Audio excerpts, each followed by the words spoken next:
Hello there, and welcome to the Sleepy Story World. Tonight, we embark on a journey to one of Earth's most mesmerizing natural wonders. We'll venture to the far north, to lands where the sky itself comes alive with light and color. We'll explore the Aurora Borealis, the Northern Lights. A phenomenon that has captivated humanity for millennia, inspiring myths, driving explorers, and reminding us of our profound connection to the sun and the planet we call home. The Northern Lights are both ordinary and extraordinary. They happen regularly in certain parts of the world, yet they never cease to amaze those who witness them. They are predictable in their patterns, yet unique in every appearance. They are a dance of physics and magnetism, of solar wind and atmospheric gases, of light scattered across the darkness. If you have ever dreamed of witnessing them, or if you simply wish to understand the quiet magic that unfolds in the polar night, settle in and let the story of the Aurora carry you toward rest. The Ancient Mystery. Long before scientists understood the mechanisms behind the Northern Lights, humans gazed upward in wonder and fear.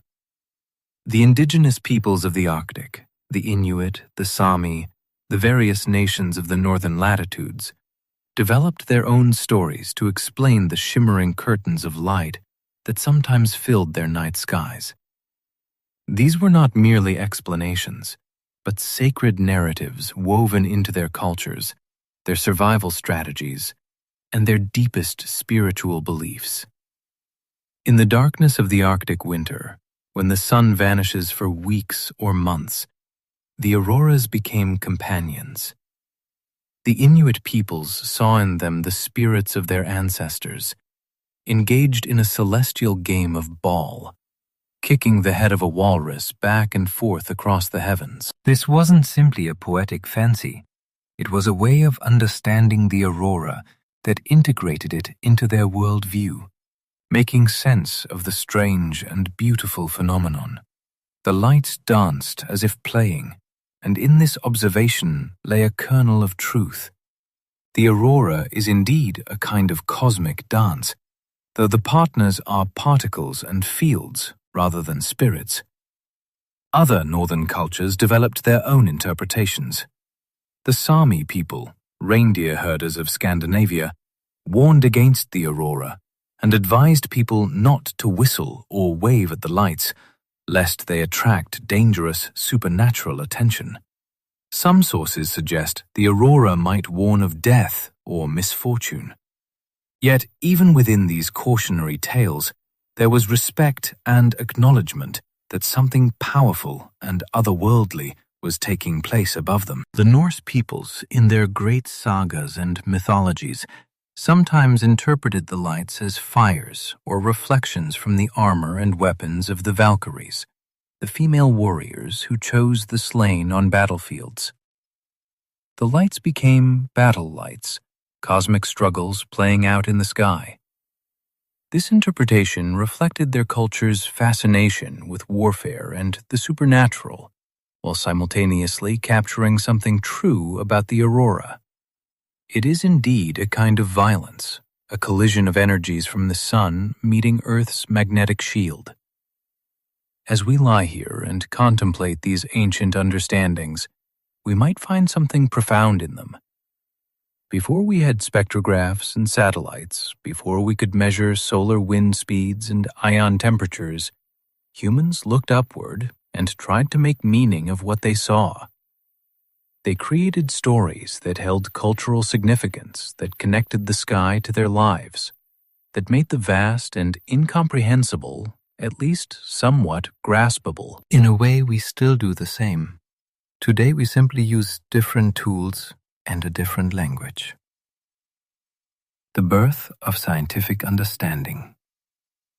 The Northern Lights remained a mystery to the broader scientific community for centuries after ancient peoples had woven them into their stories. During the Middle Ages and Renaissance in Europe, the lights were often interpreted through a religious or astrological lens. They were omens, portents, signs from heaven. In 1621, a Swedish scientist named Anders Celsius, yes, the man whose name is now attached to a temperature scale, began conducting more systematic observations of the aurora in Uppsala, Sweden. But even Celsius, with his scientific training, struggled to explain the phenomenon. The aurora remained largely mysterious to formal science. Throughout the 1700s and 1800s, as the scientific revolution progressed, more researchers turned their attention northward. Scientists traveled to the Arctic and subarctic regions, specifically to study the lights. They made detailed observations trying to understand what conditions produced the aurora and what physical mechanisms might explain it. They noted that the aurora seemed to correlate with disturbances in Earth's magnetic field. They observed that the lights had colors greens, reds, purples, blues, and tried to understand what caused these variations. One of the great breakthroughs came with the understanding of electricity and magnetism. In the 19th century, scientists began to suspect that the aurora was somehow related to electrical and magnetic phenomena.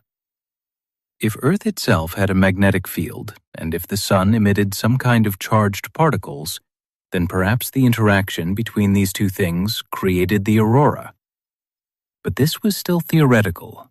Direct proof remained elusive. The real transformation came in the 20th century, with the advent of the space age, when scientists could launch satellites into orbit and measure the solar wind directly, when they could study the magnetosphere from above.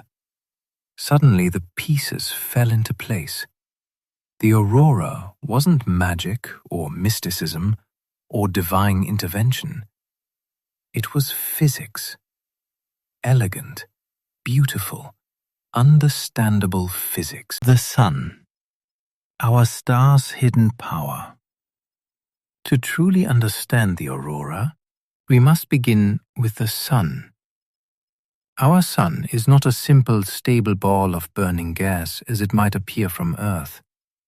It is a dynamic, turbulent giant, a roaring furnace of nuclear reactions and magnetic fields. At the sun's core, hydrogen is constantly fusing into helium under conditions of such extreme temperature and pressure that it's almost impossible to comprehend. This process releases the energy that powers all life on Earth. But it also creates something else, a constant stream of charged particles. The sun does not merely emit light and heat, it also emits what scientists call the solar wind, a continuous flow of charged particles, primarily electrons and protons, streaming outward from the sun in all directions.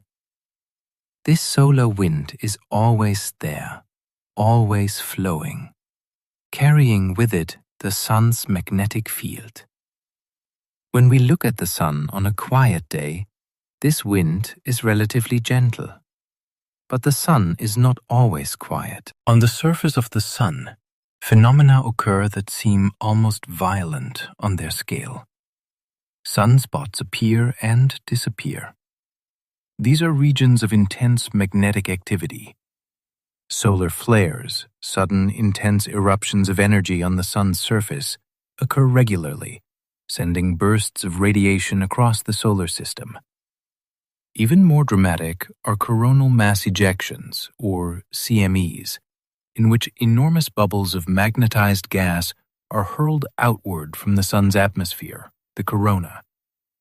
These events can hurl billions of tons of material into space at speeds of millions of kilometers per hour. When these events occur, the solar wind intensifies dramatically. It's no longer a gentle breeze of particles, but a gust, a storm, a torrent. This is what the sun sends toward Earth. Most of the time, Earth is spared the worst of this activity, because our planet has a protective shield, the magnetosphere, Earth's magnetic armor. Imagine Earth surrounded by an invisible shield. This shield is our magnetic field, generated by the swirling of molten iron in Earth's core. The magnetosphere extends far into space, creating a protective bubble around our planet. It's this shield that protects us from the worst of the solar wind's effects. The magnetic field is strongest near Earth's surface and weakens with distance, but it extends tens of thousands of kilometers outward. The magnetosphere is shaped by the pressure of the solar wind. On the side of Earth facing the sun, the solar wind compresses the magnetosphere, pushing it closer to the planet. On the opposite side, the magnetosphere is stretched out, forming a long tail that extends far into space, sometimes as far as the moon and beyond. This magnetosphere is not rigid or static. It's dynamic, constantly flexing and changing in response to variations in the solar wind. When the solar wind is gentle, the magnetosphere maintains a relatively stable structure. But when a coronal mass ejection hits, or when solar activity increases dramatically, the magnetosphere can become distorted, compressed, and unstable. Crucially, the magnetosphere has a particularly interesting shape in the polar regions. The magnetic field lines converge toward the north and south magnetic poles, creating a funnel-like structure. These field lines are not solid things. They are regions of space where the magnetic force is aligned in a particular direction. But they guide the movement of charged particles with remarkable efficiency. The collision of worlds. And here is where the aurora begins to take shape.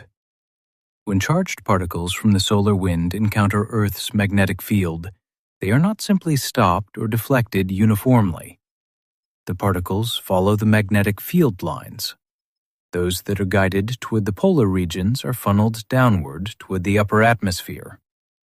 The solar wind particles, mostly protons and electrons, are invisible. They carry energy, but we cannot see them. When they collide with the upper atmosphere, approximately 100 to 300 kilometers above the Earth's surface, something remarkable happens. The particles from space collide with the atoms and molecules of Earth's atmosphere, primarily oxygen and nitrogen, transferring energy to them. These atmospheric gases, having absorbed this energy, become excited. In physics, excited means that electrons within the atoms have jumped to higher energy levels. But excited atoms want to return to their normal state. To do so, they must release the energy they've absorbed. They release this energy as light, as photons of light. This is the aurora. The color of the aurora depends on which atmospheric gas is involved and at what altitude the collision occurs. Oxygen atoms, when excited, typically emit light in two primary wavelengths. A green-yellow light, around 558 nanometers, and a deep red light, around 630 nanometers. It is the green-yellow line that dominates most auroral displays, creating that characteristic bright green glow that most people associate with the northern lights. Nitrogen, when excited, produces blues and reds. At higher altitudes, where oxygen is more abundant, the lights tend to be green. At lower altitudes, or when there is significant nitrogen involvement, blues and purples may appear. Very intense displays can produce all these colors at once, creating a spectacular rainbow of light across the polar sky. The aurora's favorite latitude. If you were to draw a circle around Earth around 65 degrees north latitude, you would trace the auroral oval. This oval is the preferred location for aurora activity. It passes through parts of Alaska, Canada, Scandinavia, and Siberia. The auroral oval is most prominent during geomagnetic storms, periods of intense aurora activity caused by strong solar wind disturbances. But some form of aurora often occurs within this zone in places like northern Canada, Alaska, Scandinavia, and Iceland. The aurora can appear many nights per year during the clear dark season. Some locations experience aurora displays several times per week during winter months. The most remote stations and highest latitude settlements might see aurora on clear nights throughout much of the winter. In Fairbanks, Alaska, for instance, the aurora appears on roughly 240 nights per year. Though many of these displays might be subtle or occur when the sky is still twilight blue rather than fully dark. The reason the aurora concentrates in this oval relates to the geometry of Earth's magnetic field. The magnetic field lines converge toward the magnetic poles, which don't coincide exactly with the geographic poles. The magnetosphere's interaction with the solar wind creates instabilities, primarily in this auroral zone. It's as if the magnetosphere has a seam, and the auroral oval marks that seam. Those who live within the auroral oval experience aurora as a natural part of their environment, much as people in temperate latitudes experience rain or snow. Some residents of the far north have grown up watching the aurora appear regularly on winter nights, stepping outside in the cold darkness almost casually to glimpse the lights before returning to their warm homes. Yet even for those accustomed to seeing the aurora, it rarely becomes boring. Each display is unique, never quite the same as any previous night. Those living farther south rarely see the aurora unless geomagnetic storms are particularly intense, pushing the auroral oval farther toward the equator.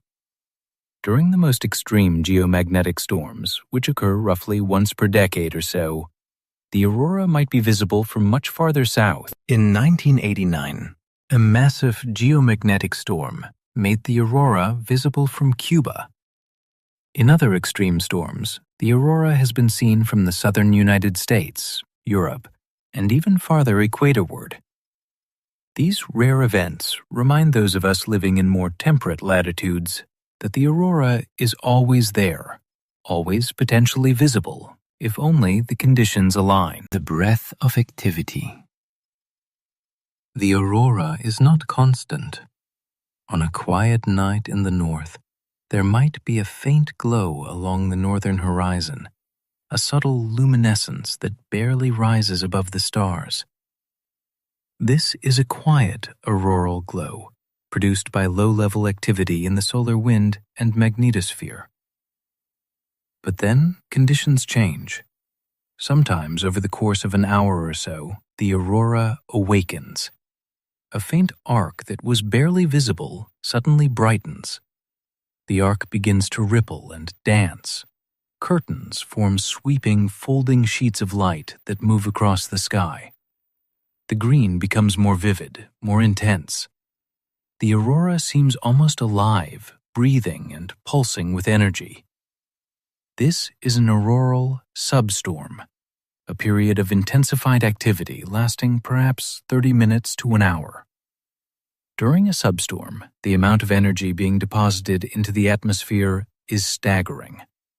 Particles that were previously just slowly drifting along magnetic field lines suddenly accelerate dramatically. Bright auroral curtains form where the energy deposition is most intense. The aurora during a substorm might be bright enough to illuminate the snow-covered ground, to cast shadows, to be easily visible even from towns with some light pollution. The physical mechanism behind substorms is not yet completely understood, even by the scientists who study auroras professionally. What is known is that the magnetosphere accumulates energy from the solar wind over time. This energy is stored in the stretched magnetic field lines on the night side of the magnetosphere. Then, suddenly, this stored energy is released catastrophically. Particles accelerate, magnetic field lines snap and reconnect in different configurations. Enormous amounts of energy flow downward into the atmosphere, causing the aurora to brighten dramatically. To those watching from the ground, a substorm is usually the most spectacular part of an auroral display. The aurora transitions from a gentle background glow to something more active and dramatic. Waves propagate along auroral curtains. Rays shoot upward from the horizon toward the zenith. New arcs form in the east or west and expand across the sky. For someone who has come north specifically to see the aurora, a substorm is often the goal. The moment when the lights truly come alive. The colors of the night. As we rest here and imagine the aurora dancing above us, let's contemplate the colors more carefully. The most common auroral color is a soft green-yellow light. This comes primarily from oxygen atoms at altitudes of 100 to 150 kilometers. The wavelength is so distinctive, 558 nanometers, that it's sometimes called the auroral green line. It's a color that's difficult to describe accurately to someone who hasn't seen it in person. It's not quite like any terrestrial green. It seems almost ethereal, glowing with its own internal light. This green is often the brightest part of the aurora. It's the color that dominates photographs and descriptions. Yet, it's not the only color. At higher altitudes, above 300 kilometers, oxygen atoms excited by particle collisions emit a deep red light at 630 nanometers. This red is much fainter than the green under most circumstances, about 100 times fainter. But during very intense displays, the red becomes visible, often appearing as a red glow at the top of auroral curtains, or forming a reddish corona overhead. The reds and purples often appear together with the greens, usually during the most intense auroral displays. The transition between colors can create stunning visual effects. An auroral curtain might have a green lower edge, the more intense region with a reddish glow above it, creating a rainbow-like effect. Purple colors sometimes appear as well, usually a mix of the red and blue colors produced by nitrogen. The blues come from nitrogen and typically appear at somewhat lower altitudes than the red oxygen line, between 100 and 300 kilometers. Nitrogen produces both blue and red colors, depending on the energy of the exciting particles, but the blue is often fainter than the green and red, visible primarily during very intense displays or near the bottom of auroral curtains, where nitrogen is more abundant. One of the fascinating aspects of the aurora is how the colors reveal information about what's happening physically.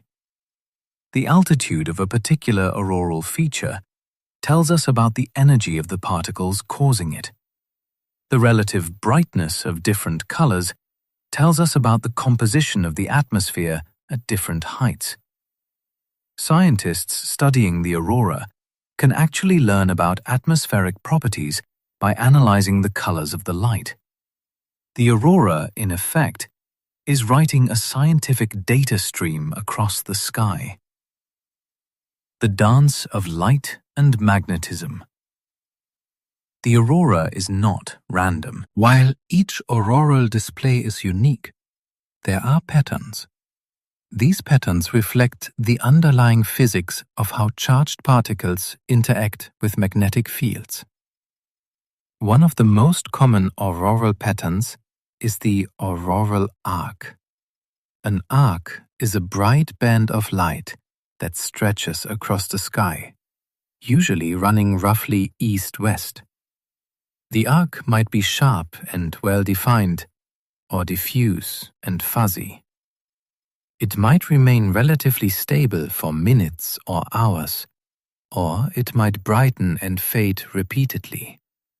An arc is a region where many particles are being accelerated to energies sufficient to produce visible light, and where the particle precipitation is concentrated in a narrow band. As particles accelerate and the auroral activity intensifies, arcs often break up. Instead of a simple, smooth arc, the arc develops structure. Bright, narrow rays form, pillars of light that shoot upward from the main arc toward the zenith. These rays are sometimes called auroral curtains or auroral streamers. A particularly active display might have dozens of rays, each tens of kilometers wide, extending hundreds of kilometers into the sky. To an observer on the ground, these rays appear to reach toward the zenith directly overhead, though in reality they usually slope due to the orientation of the magnetic field. The rays don't remain static. They shimmer and ripple. They brighten and fade. Sometimes they pulse, growing brighter and dimmer in a regular rhythm. Sometimes they twist into spirals or helical shapes. To watch an auroral curtain is to watch something almost alive, something that seems to breathe and dance according to rules we don't fully understand. The movements are usually too slow to see in real time if you blink or look away, but slow-motion video reveals the subtle dance that's always happening. Another common pattern is the auroral corona, when a particularly bright display reaches its peak. And when you're standing beneath the aurora, it can form what looks like a crown or halo directly overhead, the corona. The rays converge toward a point near the zenith, creating a three-dimensional effect that's extraordinarily dramatic. To stand beneath an auroral corona is to feel small, to feel connected to something vast and powerful. The aurora seems to be above and around you simultaneously, coming down from all directions at once. Between displays. During quieter periods, the aurora might fade to a mere glow, what's called the auroral glow or quietly glowing auroras. This is a diffuse, often quite faint light with little structure. It's produced by low-level particle precipitation, not intense enough to create bright arcs or curtains. A glow aurora might be so faint that it's not visible at all from locations with significant light pollution.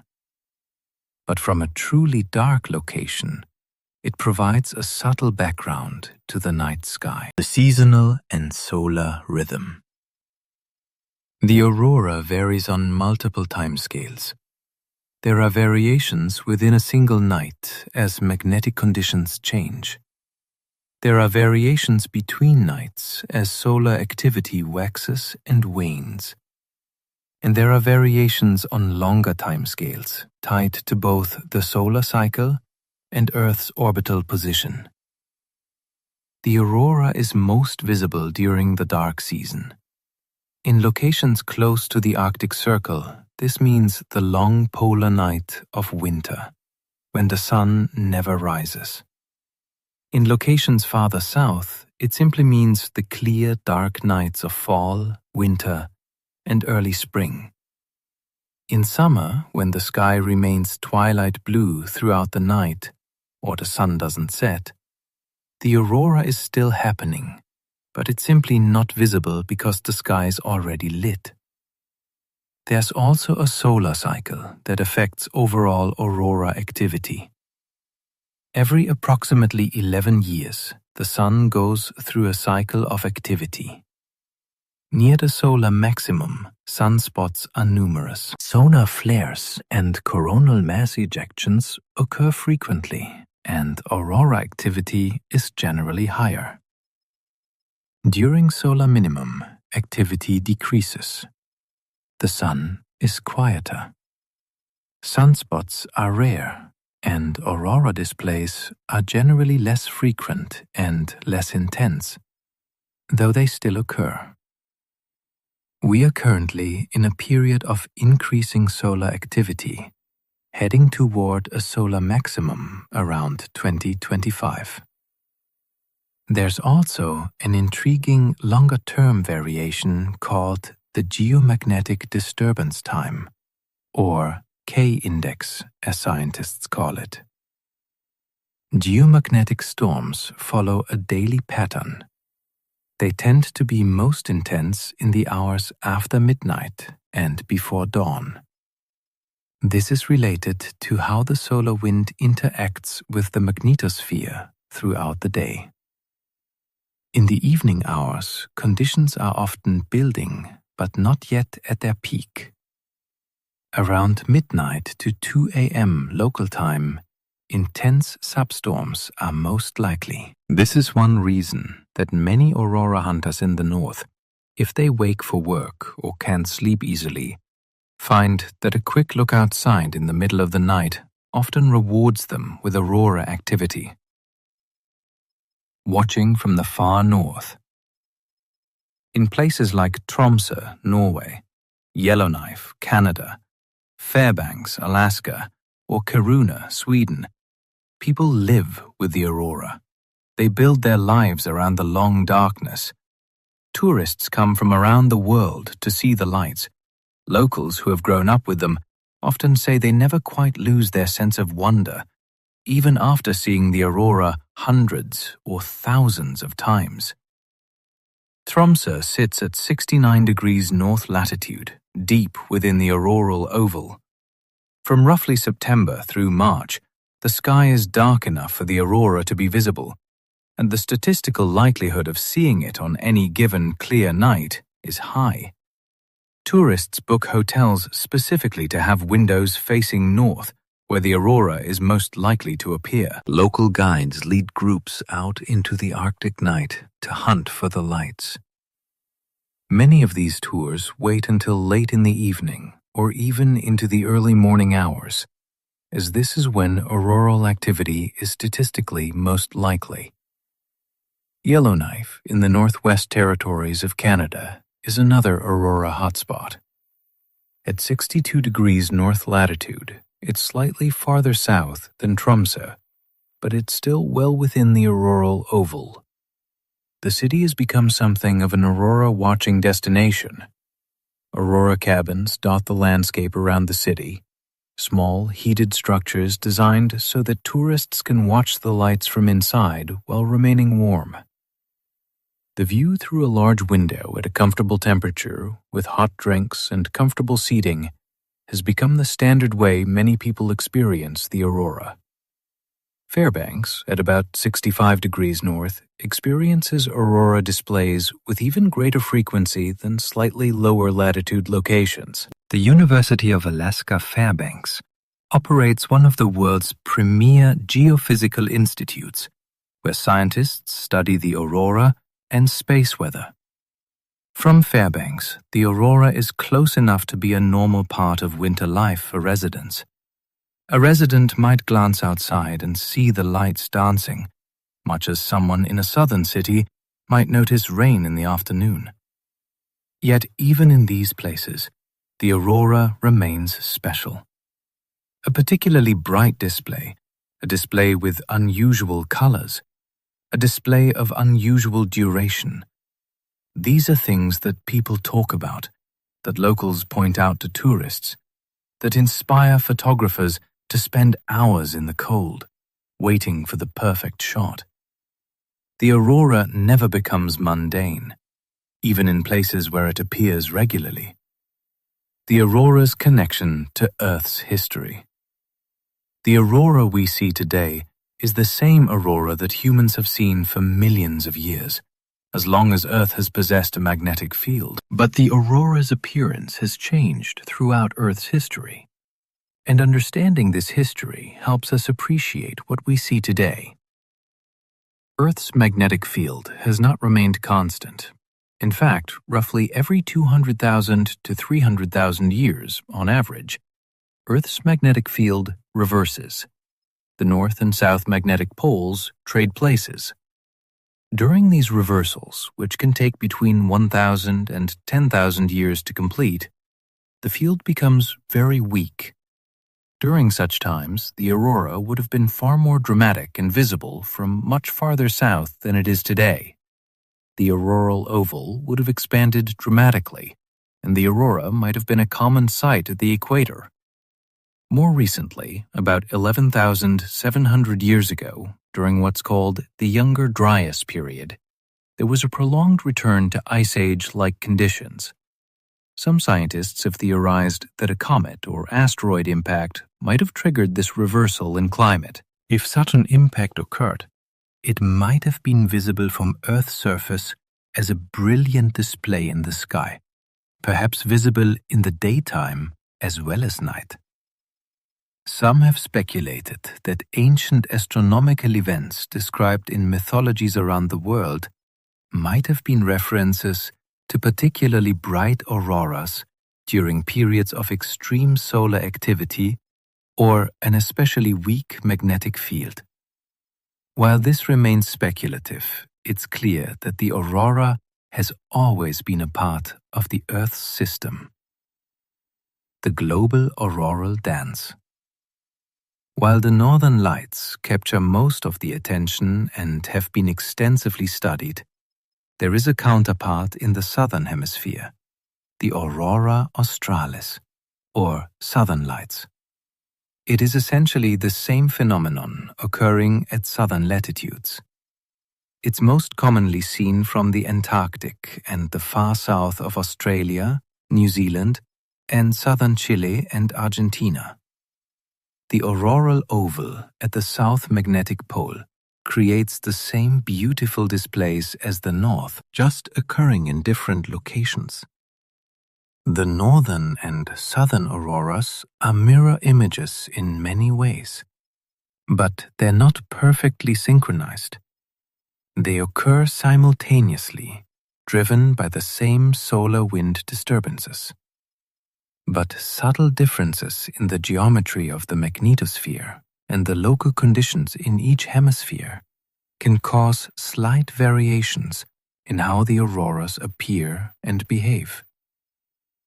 In recent years, with the advent of satellite technology and the accumulation of decades of observations, scientists have begun to understand the northern and southern auroras not as isolated phenomena, but as part of a global system. Energy from the solar wind flows into the magnetosphere, is concentrated in the auroral oval regions at both poles, and is dissipated into the atmosphere in the form of particle precipitation. This creates the aurora, not just a local phenomenon, but a global one, playing out simultaneously in both the Arctic and the Antarctic. The physics of acceleration. One of the great mysteries that aurora researchers continue to work on is how are the particles accelerated to such high energies? In the upper atmosphere, where the aurora occurs, the ambient temperature is very cold, only a few hundred degrees Kelvin. Yet the particles causing the aurora have energies equivalent to much hotter temperatures, thousands of degrees. Something is accelerating them to these energies. Scientists have identified several possible mechanisms. One is acceleration along magnetic field lines, in regions where the magnetic field is highly curved or where there are electrical fields. Another is acceleration during the reconnection of magnetic field lines. When the lines snap and reconnect in a lower energy configuration, they release energy that can go into accelerating particles. A third involves wave-particle interactions, where plasma waves in the magnetosphere can impart energy to particles. The relative importance of these different mechanisms is still being debated and researched. Modern satellites with sensitive particle detectors continue to gather data that help us understand how this acceleration occurs. It's a reminder that despite centuries of aurora observations and decades of space-age research, mysteries remain. The aurora is still teaching us about the fundamental physics of how charged particles behave in electromagnetic fields. The colors of deep time. As we rest and contemplate the aurora, we might think about how this phenomenon connects us to deep time. The aurora that we see today has been occurring for as long as Earth has had a magnetic field and an atmosphere, which is to say, for roughly 4.5 billion years.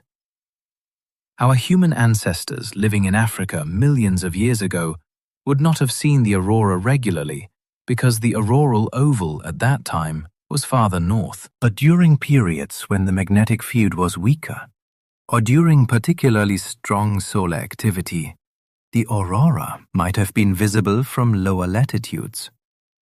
Our more recent ancestors, the humans who migrated northward into the Arctic regions over the past tens of thousands of years, would have seen the aurora regularly. The cultures that developed in these northern regions wove the aurora into their mythologies and their understanding of the world.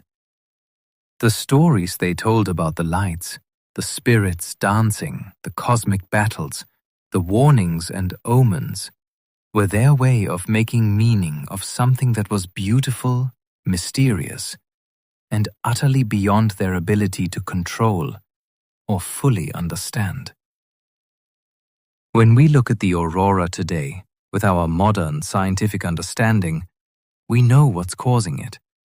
We understand the solar wind and the magnetosphere, the interaction of charged particles with atmospheric atoms. We can predict with reasonable accuracy when auroral displays are likely to be most intense. We have satellite networks that warn us of solar storms and help us anticipate aurora activity. Yet something essential from those ancient perspectives remains. The aurora is still beautiful, still mysterious in its full complexity, still humbling in its grandeur.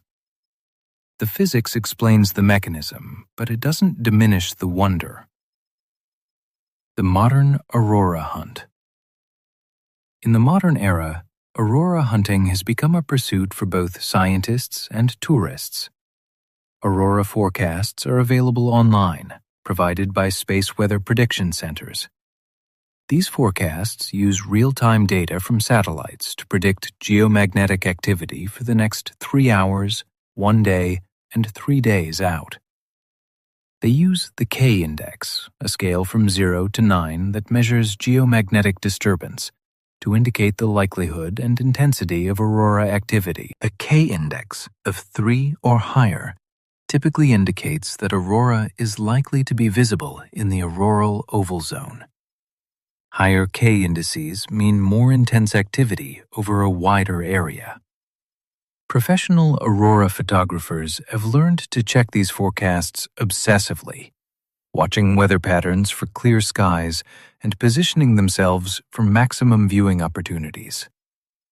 They know the best locations within the auroral zone, the locations with the best views toward the north, and the fewest light pollution issues.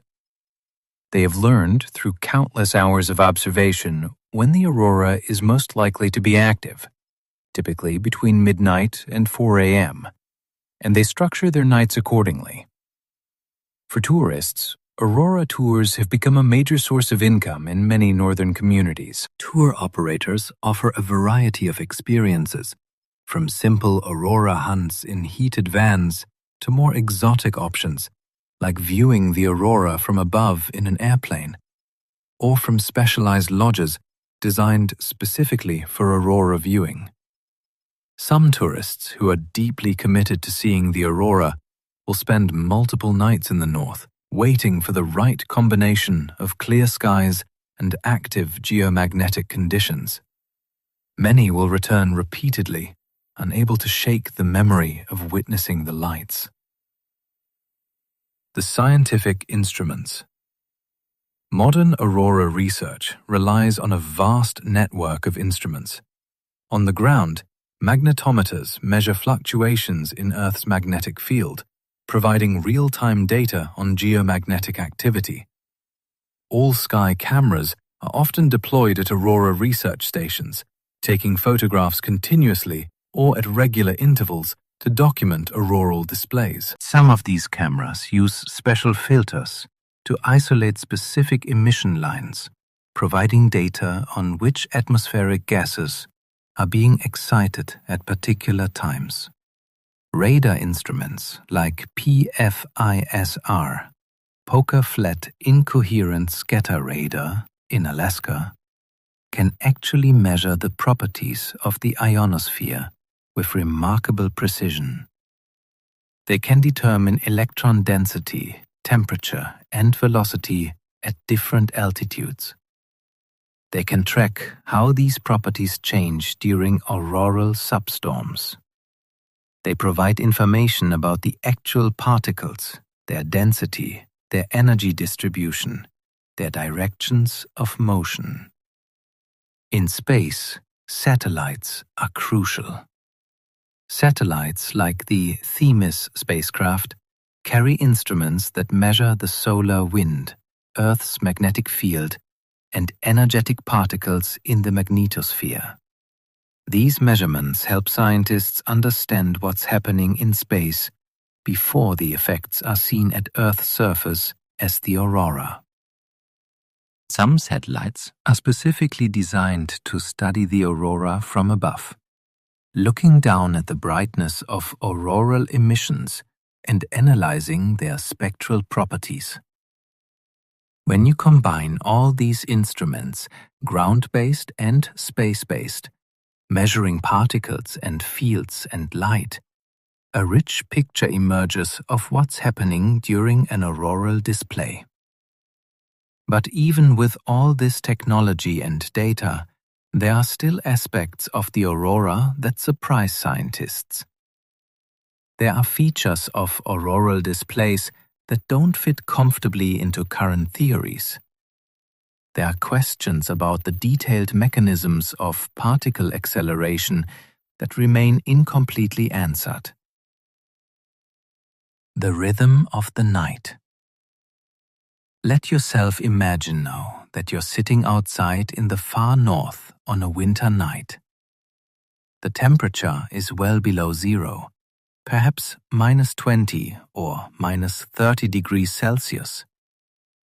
The stars are brilliant above you, undimmed by atmosphere or light pollution. The Milky Way is clearly visible, a river of light across the dark sky. The air is still and crystalline. The snow reflects whatever light is available, faintly illuminating the landscape with a subtle blue-gray glow. You're not sure if the aurora will appear. The forecast suggested possible activity, but such predictions are far from certain. You wait. Your breath rises before you in clouds of crystalline moisture. Your fingers begin to tingle despite mittens. Your legs grow cold despite heavy clothes. The night is long, and waiting in the cold tests patience and determination. Then you notice something, a faint glow along the northern horizon. It's barely visible at first, just a subtle brightening, a luminosity that might be mistaken for the last remains of sunset or the glow from a distant city. But you know there are no cities in that direction. You've checked the map. This is the aurora. The glow remains subtle for a long time. 10 minutes pass, then 20. The glow brightens gradually. The outline of an arc becomes visible, a luminous band stretching east-west across the northern sky. It's green, but a soft green, almost ethereal. The arc is not completely uniform. There are slight variations in brightness, slight ripples along its length. The awakening. And then something shifts. The arc brightens. Suddenly, the light intensifies noticeably. The green becomes more vivid, more saturated. The arc that was merely visible becomes striking. The brightness increases to the point where it casts shadows on the snow. Thin, indistinct shadows, but shadows nonetheless. The arc begins to move. It ripples. Waves propagate along its length, moving from east to west. The ripples are subtle at first, barely noticeable, but as they develop, they become clear. The aurora is not still. It's in motion, energized, alive with activity. And then the arc breaks up. Bright rays shoot upward from the main arc. Pillars of light reaching toward the zenith. These are the auroral rays, the streamers. They're not perfectly vertical. They slant due to the inclination of the magnetic field. They're not perfectly sharp. They shimmer and ripple, but they're unmistakably there. Bright green columns of light reaching toward the stars. More and more rays develop. Soon there are dozens of them, hundreds, stretching across the sky. They don't remain static. They brighten and fade. Some fade completely, only to be replaced by new ones forming from other parts of the arc. Some twist into spiral or helical patterns. Some pulse, growing brighter and dimmer in a regular rhythm that seems almost breathing. The scene is utterly silent. There's no sound to the aurora, no crackling or popping or humming. The silence is profound. The only sounds are the sounds of winter itself. The crunch of snow beneath your feet if you move. The occasional pop of ice expanding in the cold. Perhaps the distant sound of wind. The aurora makes no sound, yet its visual presence is so dramatic that your mind almost expects sound. The disconnection between the visual drama and the silence creates a kind of cognitive dissonance that makes the experience even more surreal, more dreamlike. You stand transfixed. The cold becomes almost irrelevant. Your mind is entirely focused on the sky, on the dance of light unfolding above. Time seems to lose its normal meaning. Minutes pass, and they feel like both seconds and hours simultaneously. You might have been watching for 5 minutes or 50. Your temporal perception has become unreliable. The rays continue their dance. They shimmer and pulse. Occasionally, the entire display brightens dramatically, and for a moment, the landscape is illuminated almost as if it were twilight rather than deep night. Then the brightness fades again, returning to the more subtle glow. But the rays remain bright throughout, persistent pillars of light reaching toward the stars. The peak of the dance. If you're lucky, if conditions are right and the geomagnetic storm is sufficiently intense, the display reaches a peak. This might come after 10 minutes of increasing activity, or it might take an hour. But when it comes, it's unmistakable. The aurora becomes extraordinarily bright. The green light is so vivid, it seems almost artificial, as if someone is projecting it from below the horizon. The rays multiply. Instead of dozens, there might be hundreds, so numerous and so close together that they form an almost continuous curtain of light rather than distinct individual rays. The curtain ripples and undulates like a curtain caught in a breeze. Except this breeze is the magnetosphere. And these movements are driven by the flow of charged particles through Earth's upper atmosphere. And if you're positioned well, and if the brightest part of the display is directly overhead, you might experience the auroral corona. The aurora that has been confined to the northern horizon suddenly seems to surround you. Rays shoot upward in all directions, converging overhead toward a point directly above your head. The effect is spectacular, almost overwhelming. You feel surrounded by light, embedded in a three-dimensional structure of luminosity. The sky is no longer a distant thing you're looking up at. It has become something enveloping, something you're inside of. This moment of peak intensity might last for just a few seconds, or it might sustain for several minutes. But eventually it passes. The brightness fades, the rays weaken, the display enters a decay phase. The gentle fading. As the display fades, it often becomes even more beautiful in a different way. During the peak, the aurora is dramatic and intense. But as it fades, it often becomes more delicate, more graceful. The green might become softer, more ethereal. The rays might develop a shimmer, a quality of translucence.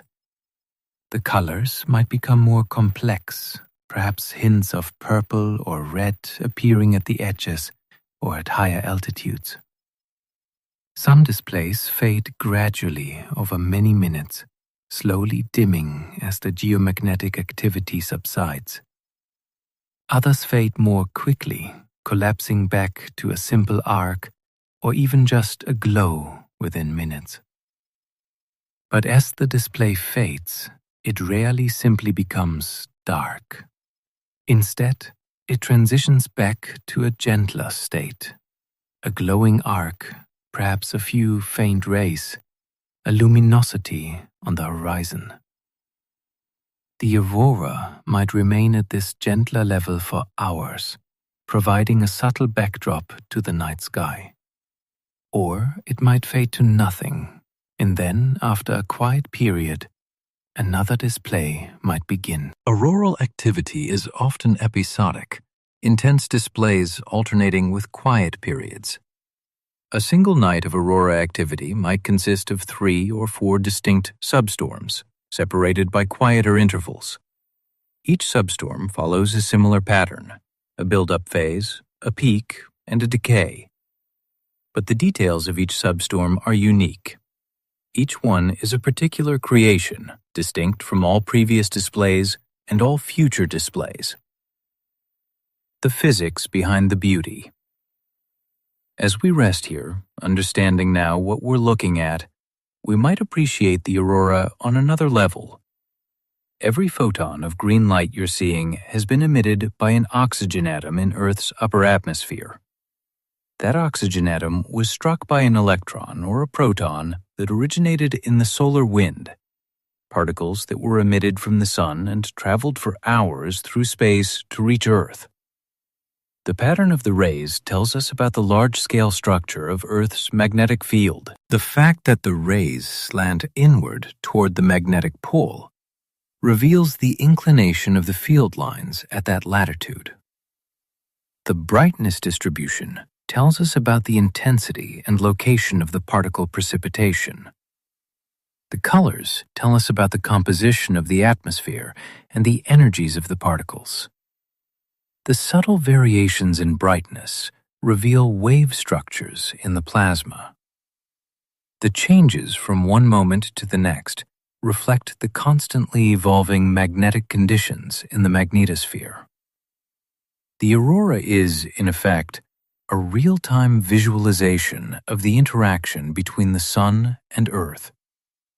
It's nature's way of writing across the sky the invisible forces that are constantly at work around our planet. Stories written in light.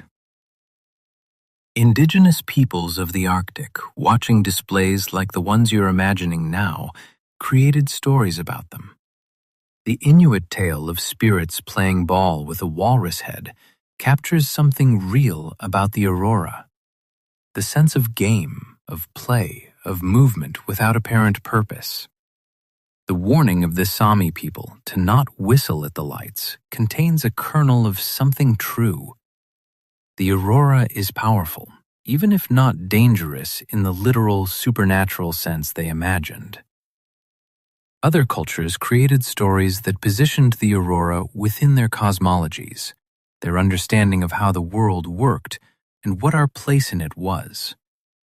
In Japan, before modern scientific understanding, people sometimes interpreted the aurora as a fire-like omen. In Europe, medieval and Renaissance observers often saw the aurora as a sign from God, a celestial omen related to human affairs. When major auroras appeared, they were often recorded in historical documents, alongside descriptions of wars, plagues, political upheavals, as if the aurora and worldly events were somehow connected. Modern science explains that the aurora is not an omen in any magical sense. It's a natural phenomenon driven by natural laws. Yet there's something almost spiritual about standing beneath an aurora display and contemplating it. The sense of connection to something vast, something cosmic, something utterly beyond human control. This is real, even if the mechanisms are now explicable through physics rather than mythology. The diversity of auroral displays. Not all auroras look the same. The displays vary tremendously based on the strength and characteristics of the geomagnetic storm, the local time, the season, and many other factors. A weak aurora might be just a faint glow on the northern horizon, visible only from a dark location and barely noticeable. Such displays go unseen by most people. A moderate aurora displays bright arcs and perhaps some rays or curtains. These are what most people imagine when they think of the northern lights.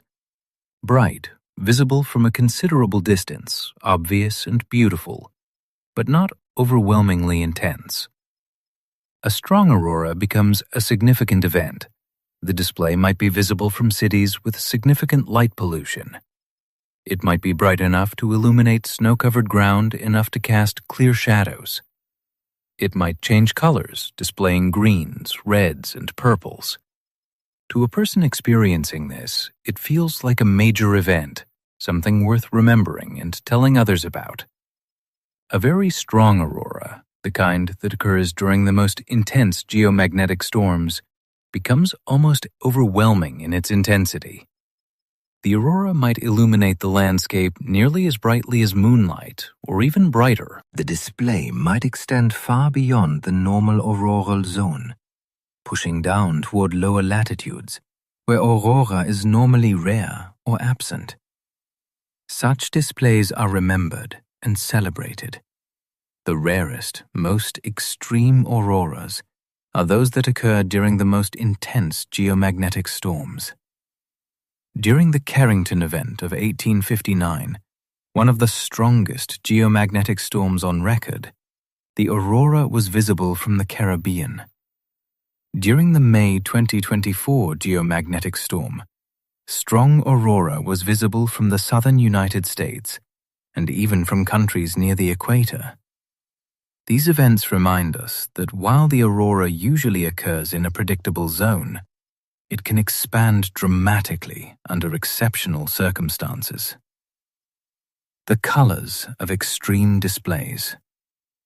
We've discussed the normal colors of the aurora, the characteristic green, the rarer red, the subtle blues and purples.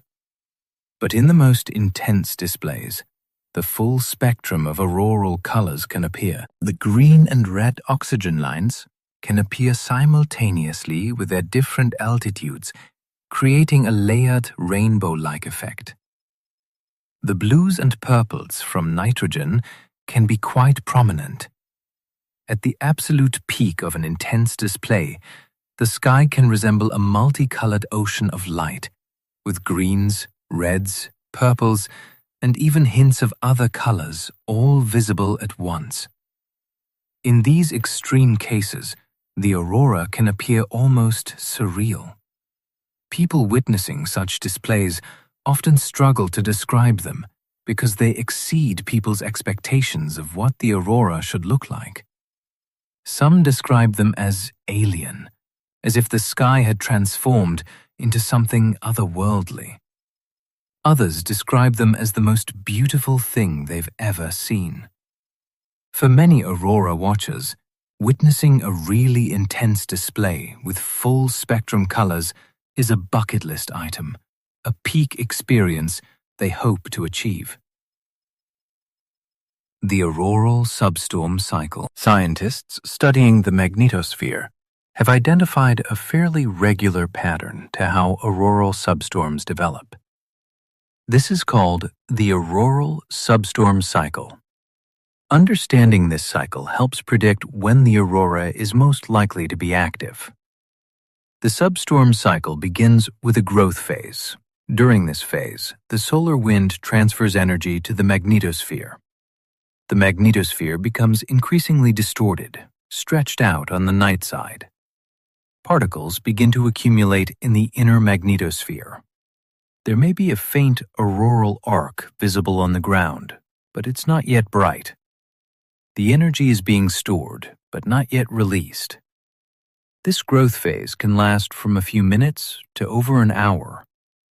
During this time, magnetic instruments on the ground show increasing activity, and satellites in space measure increasing particle populations. But to someone watching the sky, the change might be subtle or not immediately obvious. The faint arc that was barely visible might remain barely visible, though perhaps with slightly more structure. Then comes the expansion phase. Something changes. The exact mechanisms are still an active area of research. And suddenly, the stored energy is released. Particles that were previously confined are now accelerated to high energies. Bright auroral rays burst upward from the main auroral arc. The brightness of the aurora increases dramatically. The entire auroral oval becomes much more active. This is the most visible phase, the phase that captures the attention of aurora watchers. The expansion phase is when the most spectacular visual phenomena occur. The bright rays, the auroral corona, the multiple colors. This phase typically lasts between 10 and 30 minutes, though it can be shorter or longer. The aurora reaches its peak brightness during this phase and then gradually begins to fade. Finally comes the recovery phase. The brightness decreases, the rays fade. The aurora transitions back to a simpler arc or a glow. The activity level decreases. This phase can last for anywhere from minutes to over an hour.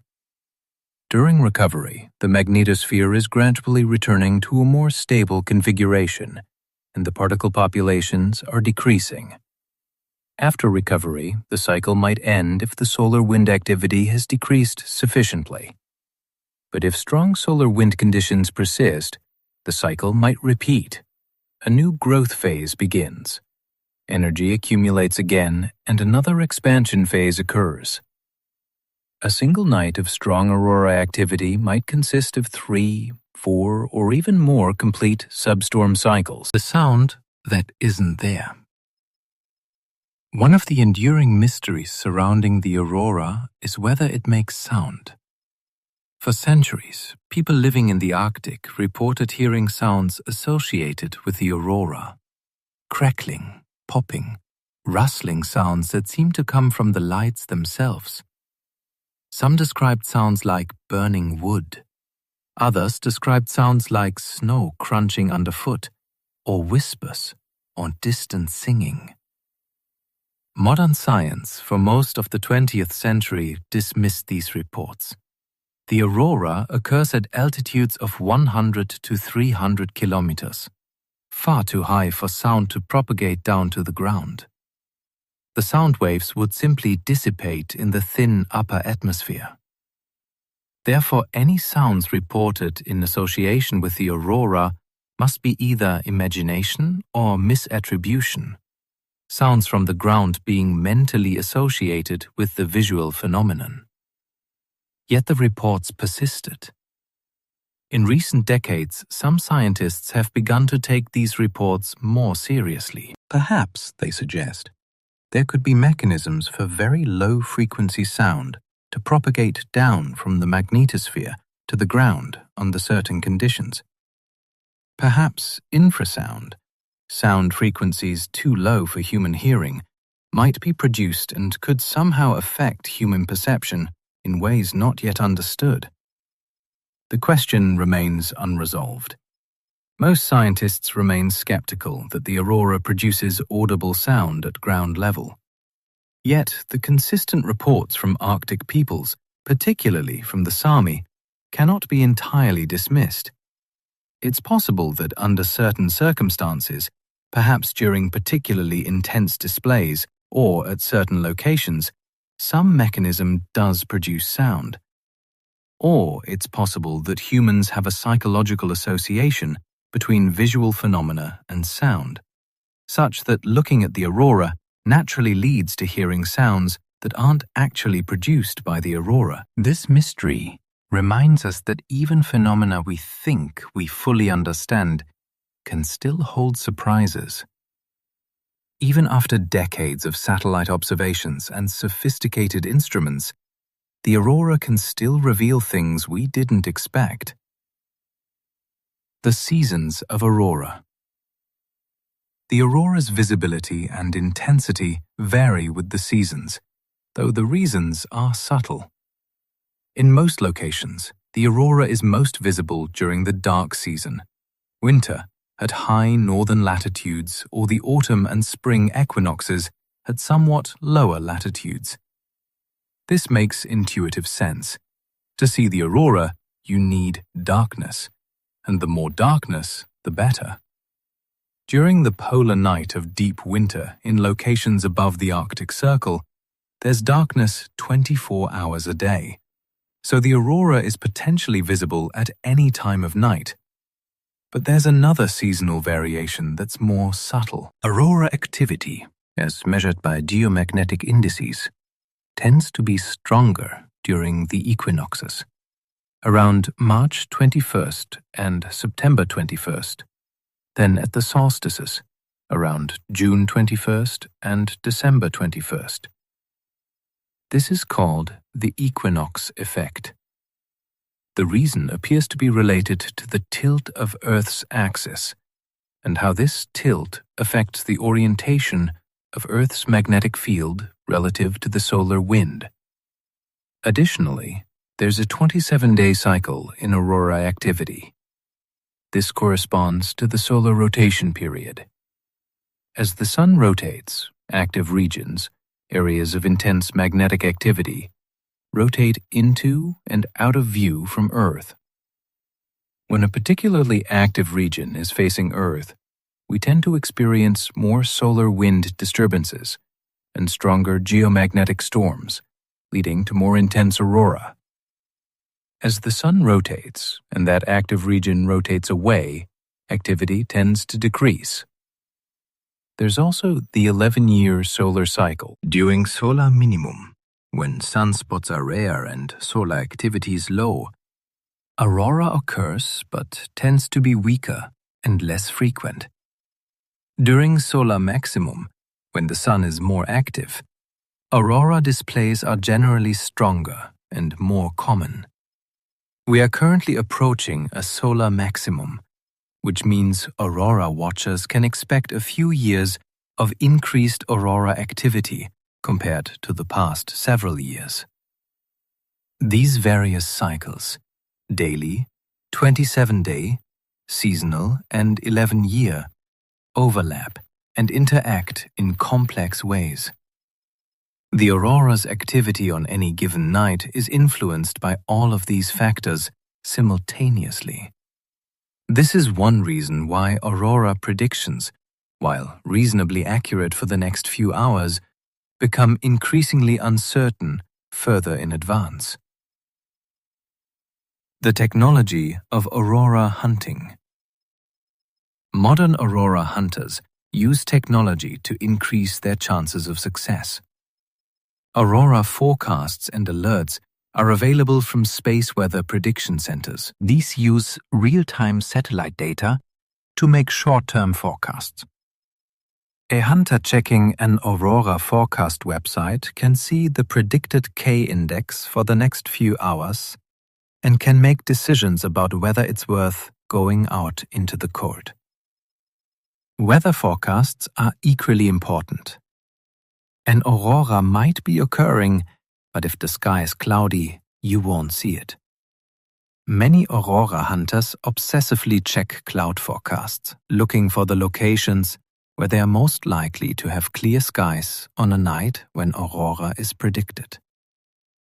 In regions near the Arctic, where aurora is common, cloudy skies are often the limiting factor, not aurora activity. Cameras have become important tools for aurora observation. Some people take photographs of the aurora using relatively simple equipment: a camera, a tripod, and a wide-angle lens. Others use sophisticated equipment designed to capture the faintest traces of aurora. Aurora photos are often more impressive than what the human eye sees. The camera can accumulate light over several seconds, brightening the display and revealing colors that aren't easily visible by eye. Smartphone apps now exist that predict aurora activity and notify users when conditions are favorable. These apps have made aurora observation more accessible to casual observers who don't want to obsessively check forecasts.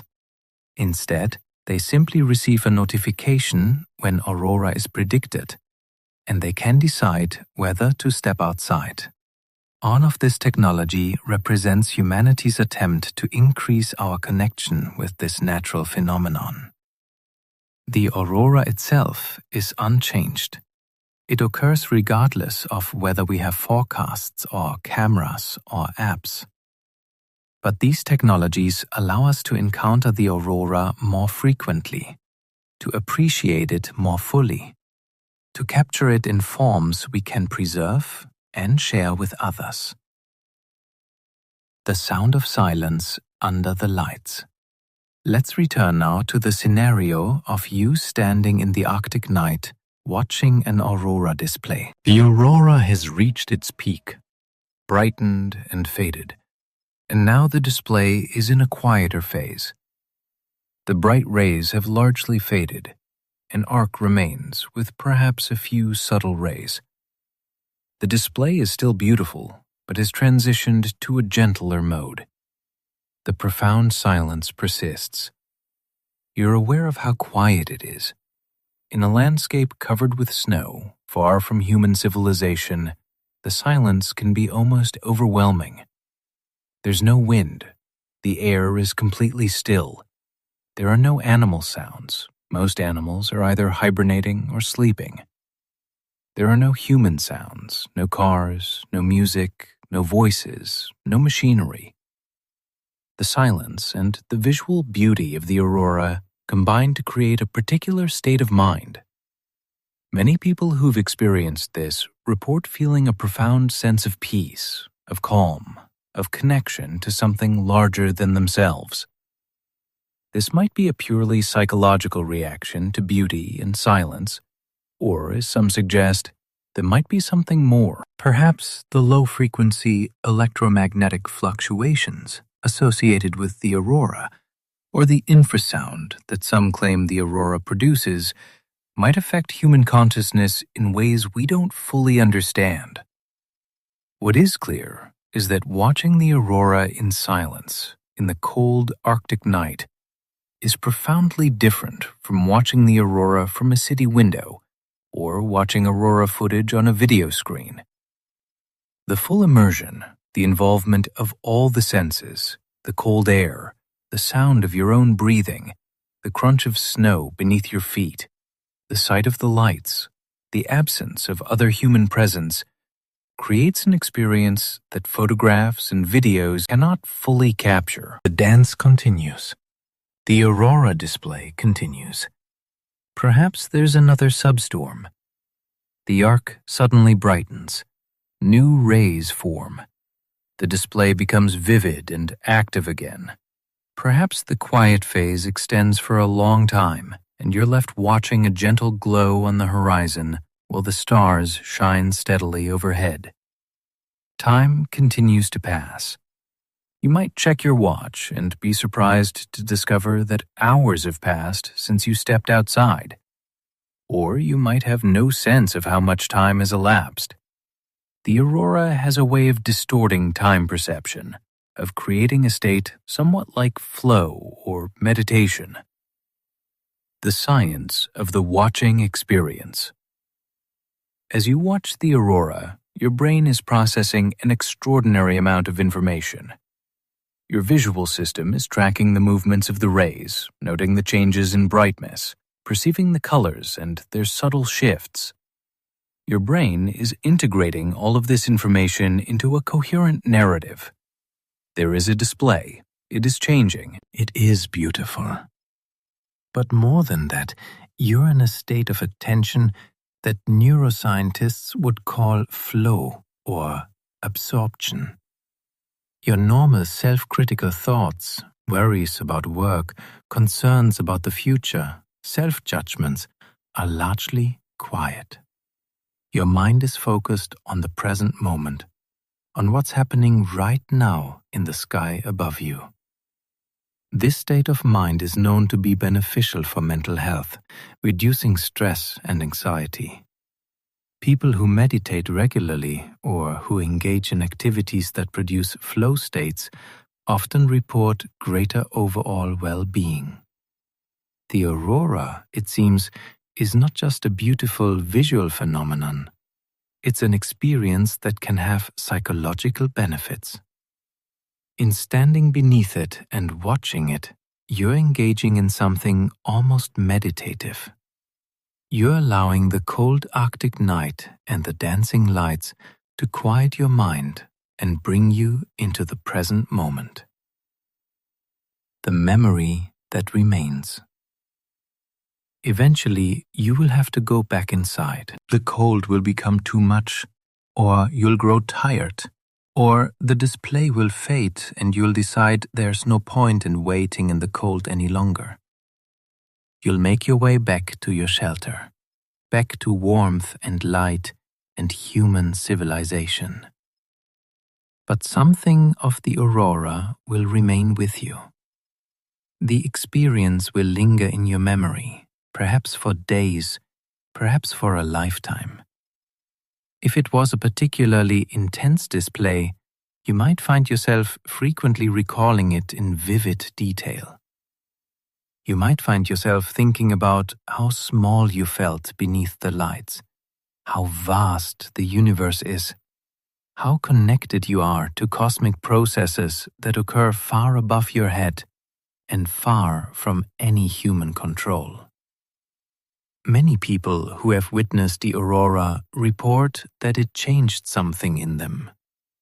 They feel more connected to nature, more aware of their place in the larger cosmos, more humbled by the grandeur of natural phenomena. Some report that witnessing the aurora gave them a new perspective on their life, helped them prioritize what matters, or inspired them to seek more experiences of beauty and connection to the natural world.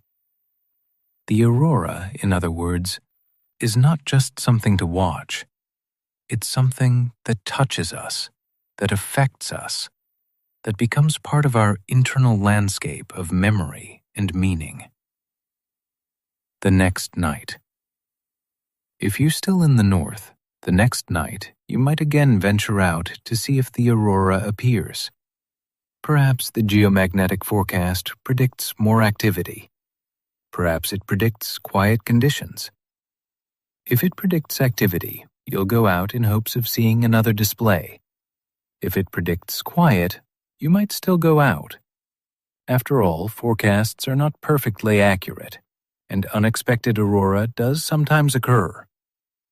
The second night's display, if it happens, will be different from the first. Perhaps it will be brighter or fainter. Perhaps the colors will be more vivid or more subtle. Perhaps the display will last longer or be briefer. Perhaps it will have unusual features or will follow a classic pattern.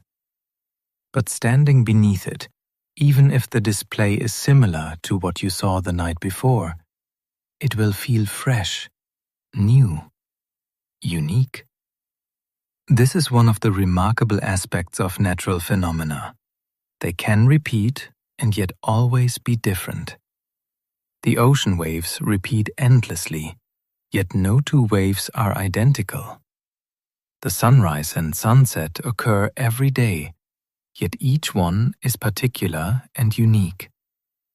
The aurora, appearing night after night in the same location, is similarly both repetitive and eternally unique. The science beyond the visible. Everything we've discussed so far about the aurora has focused on what you see: the light, the colors, the movements.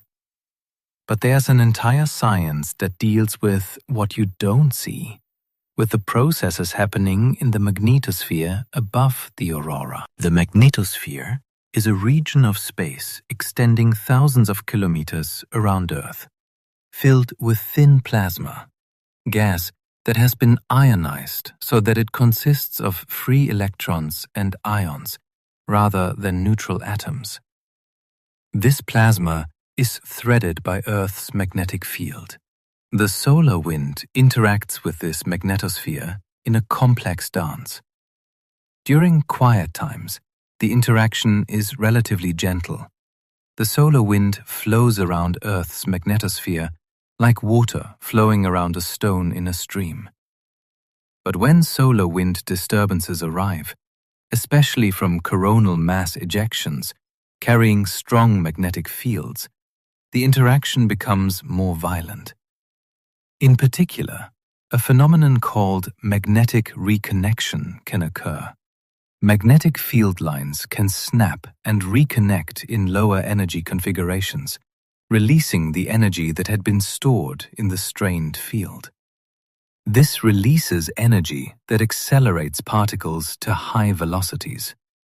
These particles, guided by Earth's magnetic field, flow down toward Earth's poles. This acceleration process is one of the most energetic phenomena in the near-Earth space environment. The energy involved is enormous, on the order of billions of megawatts during a strong geomagnetic storm. This is comparable to the total energy consumption of human civilization. All this energy is being released in the magnetosphere, with a significant fraction being deposited into the upper atmosphere, where it produces the aurora. The impact on Earth. We focused so far on the aurora as a visual phenomenon, on its beauty and mystery. But the processes that produce the aurora also affect Earth more broadly. A strong geomagnetic storm can disrupt power grids, damage satellites, and interfere with communications. The most severe storms, such as the Carrington event of 1859, could cause tremendous damage if they occurred in the modern world, where we are so dependent on electrical and electronic systems. Research into the aurora and the associated space weather phenomena is not just scientific curiosity, though that's certainly part of it.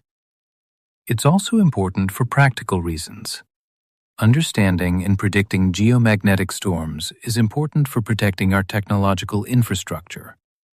At the same time, geomagnetic storms and the aurora remind us that Earth is not an isolated system.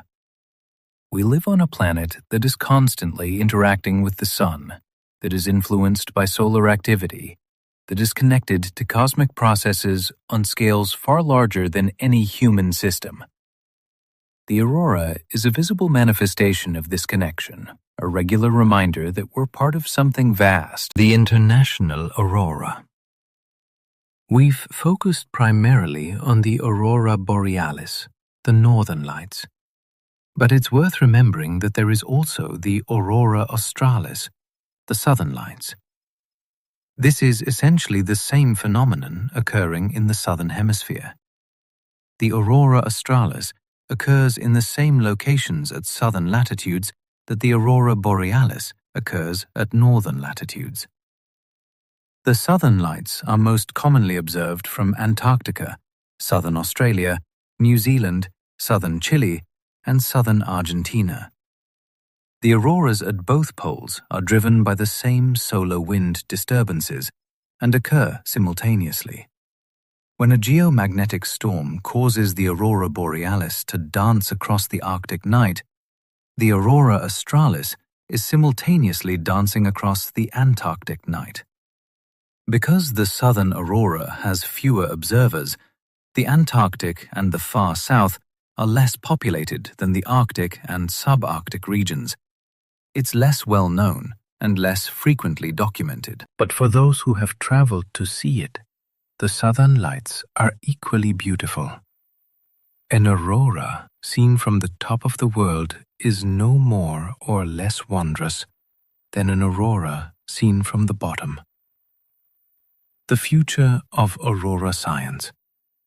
Aurora research continues to evolve.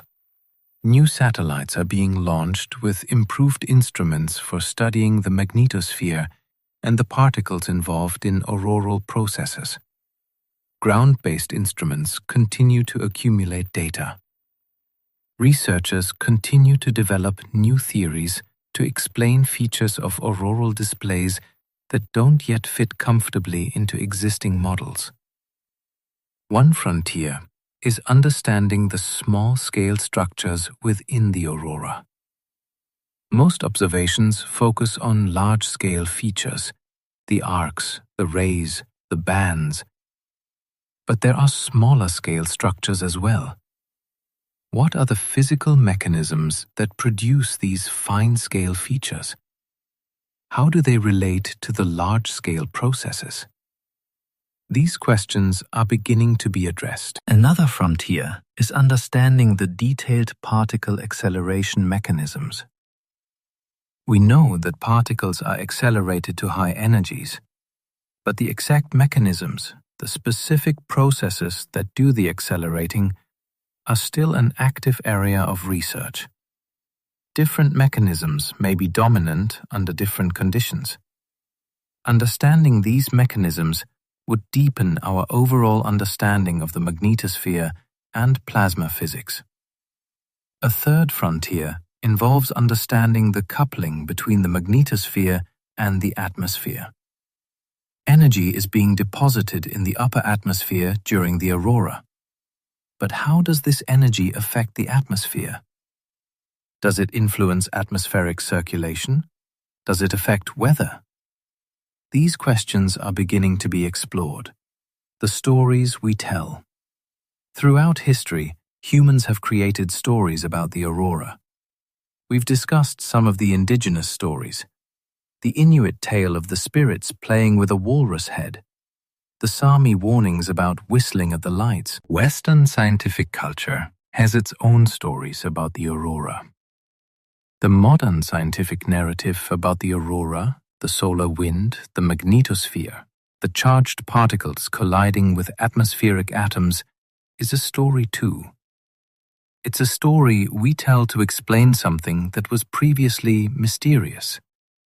It's a story that can be tested, that can be verified through observation and experiment, that continues to evolve as new data becomes available. But it's still a story, an attempt to make sense of a natural phenomenon through language and concepts. What's remarkable is that both the traditional stories and the scientific story can coexist. A person can understand the physics of the aurora how solar wind particles interact with Earth's magnetic field, how they collide with atmospheric atoms and produce light, and still feel awed by the display.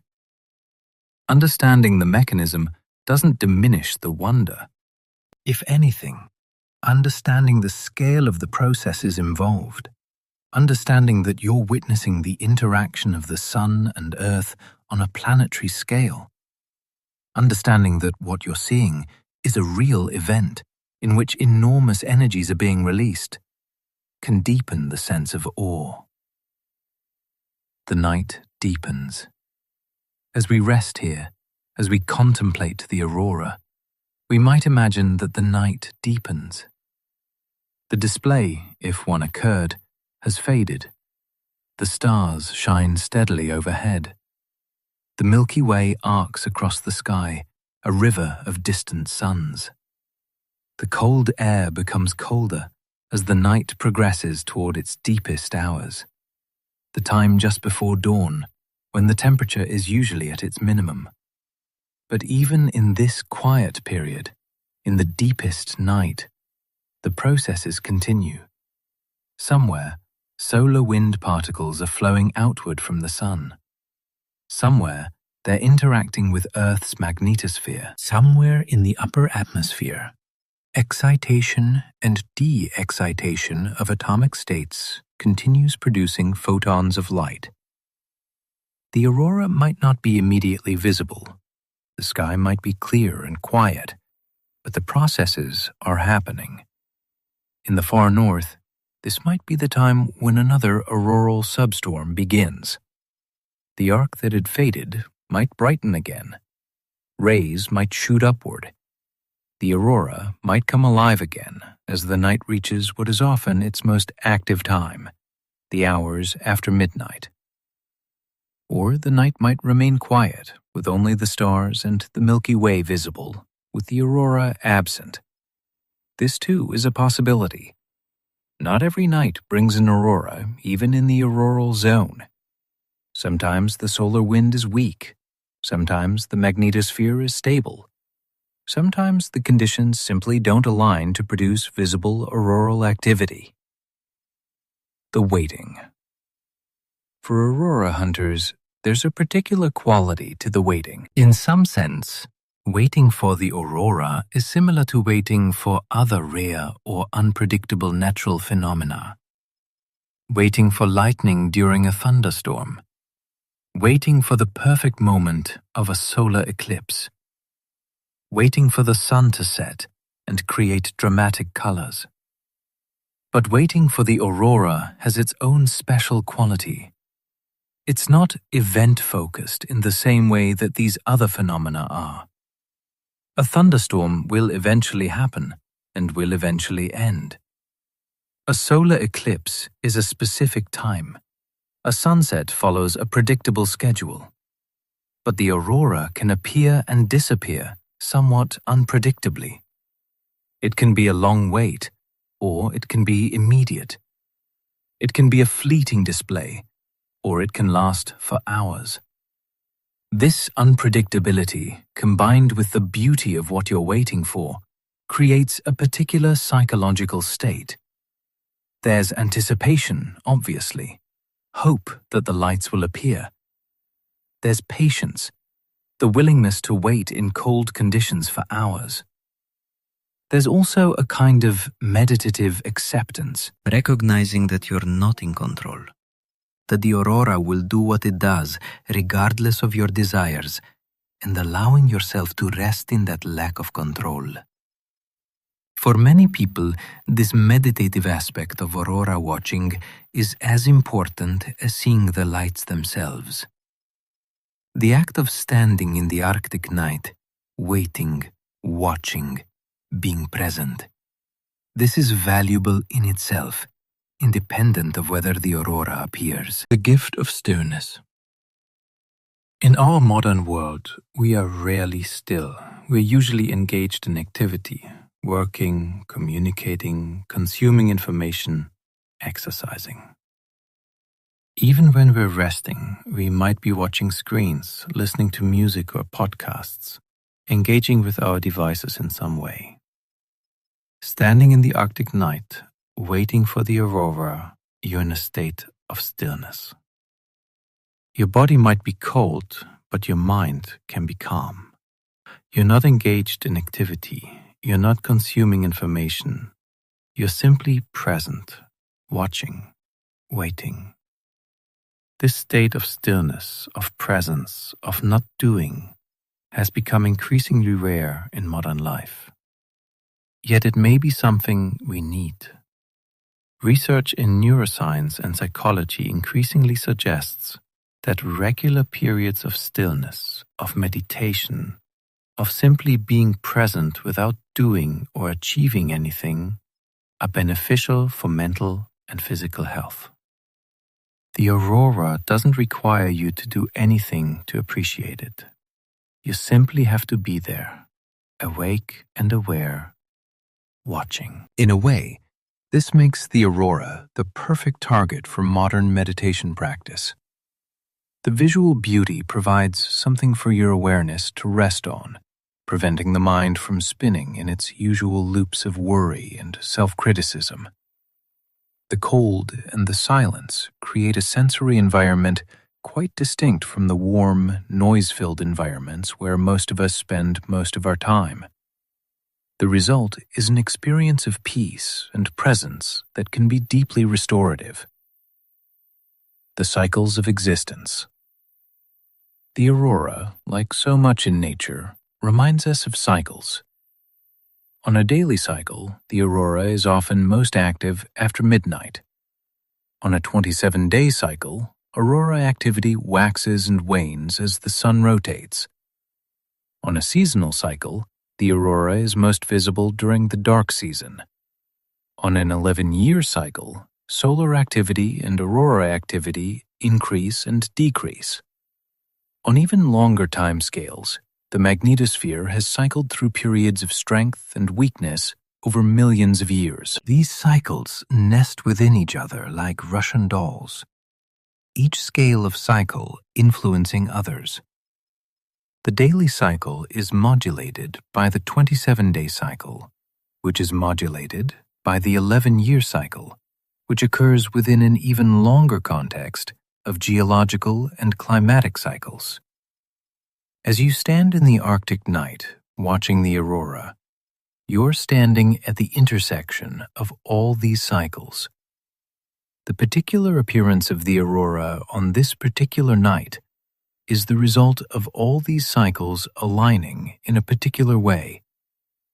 Change any one of them, change the time of night, change the position of the sun's active regions, change the season, and the aurora would be different.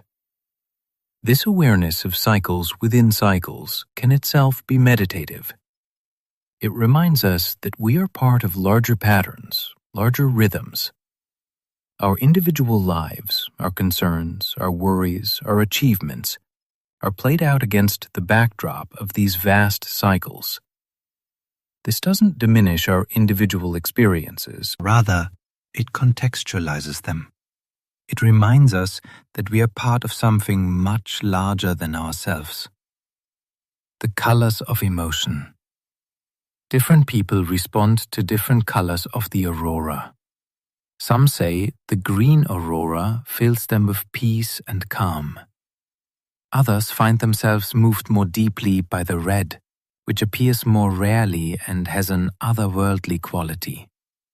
Still others are most affected by the purple and blue, which can have an almost alien quality. There may be no objective difference in the emotional response that should accompany different colors. Yet people consistently report different feelings in response to different auroral colors. Perhaps the rarity of the red and blue aurora means that seeing them feels like a special event, something more significant. Or perhaps there's something in human psychology, something in how we've been conditioned by culture and art that associates different colors with different emotional states. The green of the aurora has been described as a peaceful green, a calm green, a healing green. It's different from the greens of nature, different from grass or leaves, perhaps because it's luminous, because it comes from within the sky rather than reflecting sunlight. The red of the aurora has been described as mysterious, as ominous, as spiritual. Purple and blue have been described as strange, as otherworldly, as alien. Of course, these are all subjective descriptions. The aurora itself is simply light of particular wavelengths. But the experience of beauty and emotion that accompanies the observation of the aurora is real, regardless of how we interpret it. The silence speaks. We've mentioned the profound silence of watching the aurora in the Arctic night, but silence itself is not simple. There are different kinds of silence. There's the silence created by the absence of sound, the literal acoustic silence of a location far from human civilization, where there are no cars, no machinery, no voices. This is silence in the most basic sense. But there's also what might be called emotional silence, the silence that comes with stillness, with peace, with the absence of internal chatter. A person standing in the Arctic night might achieve this kind of silence, even though technically they might hear their own breathing, the crunch of snow beneath their feet, perhaps the distant wind. The aurora itself contributes to this emotional silence. Its beauty and mystery can quiet the mind in a way that few other experiences can. The usual concerns that occupy our minds, social anxieties, work pressures, self-judgment, fade into the background. What remains is presence, awareness, appreciation, the temperature of wonder. The cold is significant to the aurora experience. Watching the aurora requires being outside, and watching it in the Arctic means being in extreme cold. The temperature might be -20, -30, -40 degrees Celsius, or even colder. The cold is a physical fact. It's uncomfortable. It requires special clothing. It creates real dangers if you stay out too long. The cold demands attention. You must attend to it, must manage it, must respect it. Yet the cold also seems to intensify the experience of watching the aurora. Perhaps it's because the discomfort of the cold keeps you anchored in your body, keeps you present. You can't zone out or drift away when you're cold. Your body constantly brings your attention back to your physical state. Or perhaps the combination of the beautiful, warm-toned colors of the aurora with the cold environment creates a kind of contrast that enhances both. The aurora glows all the warmer against the context of the cold night. The cold air, the crystalline snow, the brilliant stars, all of these serve as a frame that makes the aurora shine all the brighter. There's also something about the willingness to endure the cold that seems to add significance to the experience. You have chosen to stand in a harsh environment, to make yourself uncomfortable for the sake of witnessing this natural phenomenon. This choice, this commitment, creates a psychological weight to the experience that makes it more memorable, more significant. The gift of simplicity. In our modern world, experience is often mediated. We experience the world through screens. We consume art and music and literature that has been edited and curated and polished. We experience travel through carefully constructed tourist experiences. We rarely encounter raw, unmediated reality. Watching the aurora is different. You're not observing a photograph or a video. You're not experiencing a curated or edited version. you're experiencing the phenomenon itself directly, as it actually is. There's a simplicity to this. The aurora is what it is. It's not trying to be beautiful. It's simply beautiful as a result of physical processes. It's not trying to communicate a particular message. It's simply an aurora, a natural occurrence. This directness, this simplicity can be profound. It offers a kind of relief from the constant mediation and curation that characterizes so much of modern life. It's just you, the cold, the night, and the lights in the sky. The vastness above. The aurora occurs at altitudes of 100 to 300 kilometers above Earth's surface. This is far enough that it's beyond the practical reach of any human. You cannot climb or drive or fly to the aurora. It's something that happens above you, something you observe from below. This contributes to a particular quality of the experience, a sense of observing something vast, something that exists on a scale much larger than human. The lights can extend for hundreds of kilometers, stretching across multiple time zones.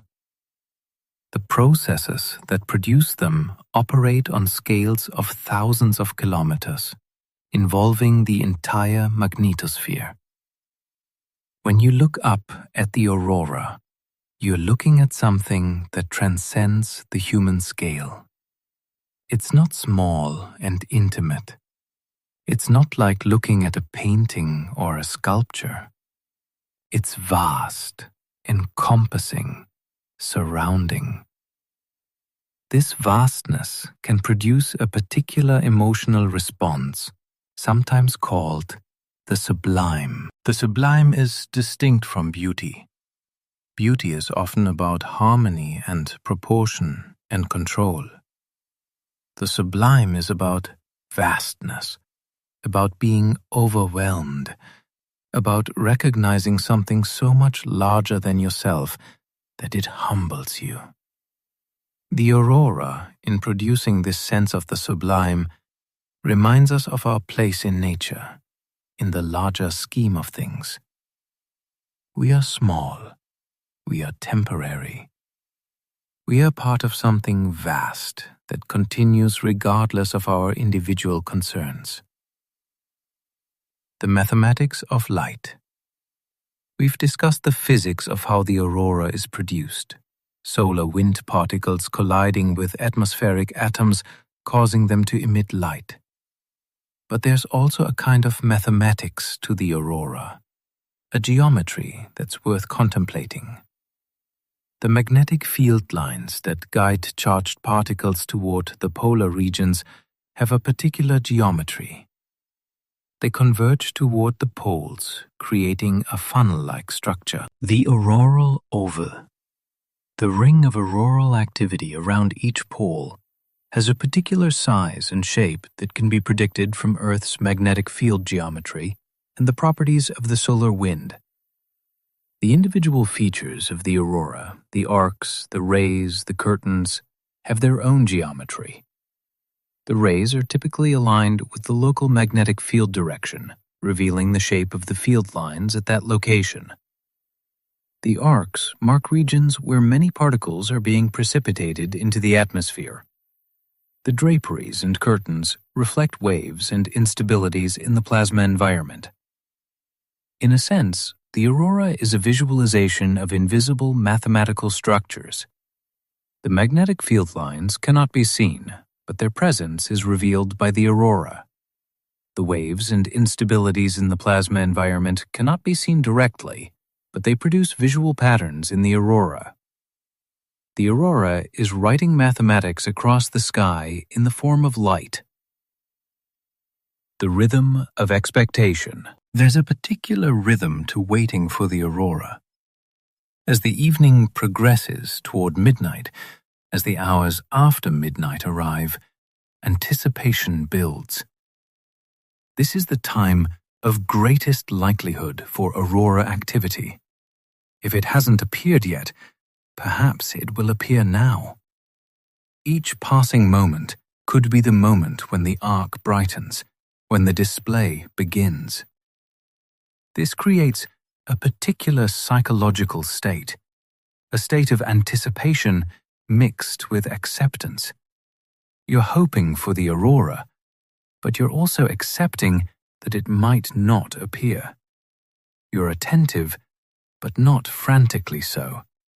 You're willing to wait, but not expecting anything.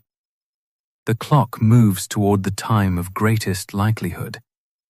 Perhaps you see the first hints of activity, a brightening of the horizon, a faint glow. Your heart rate might increase.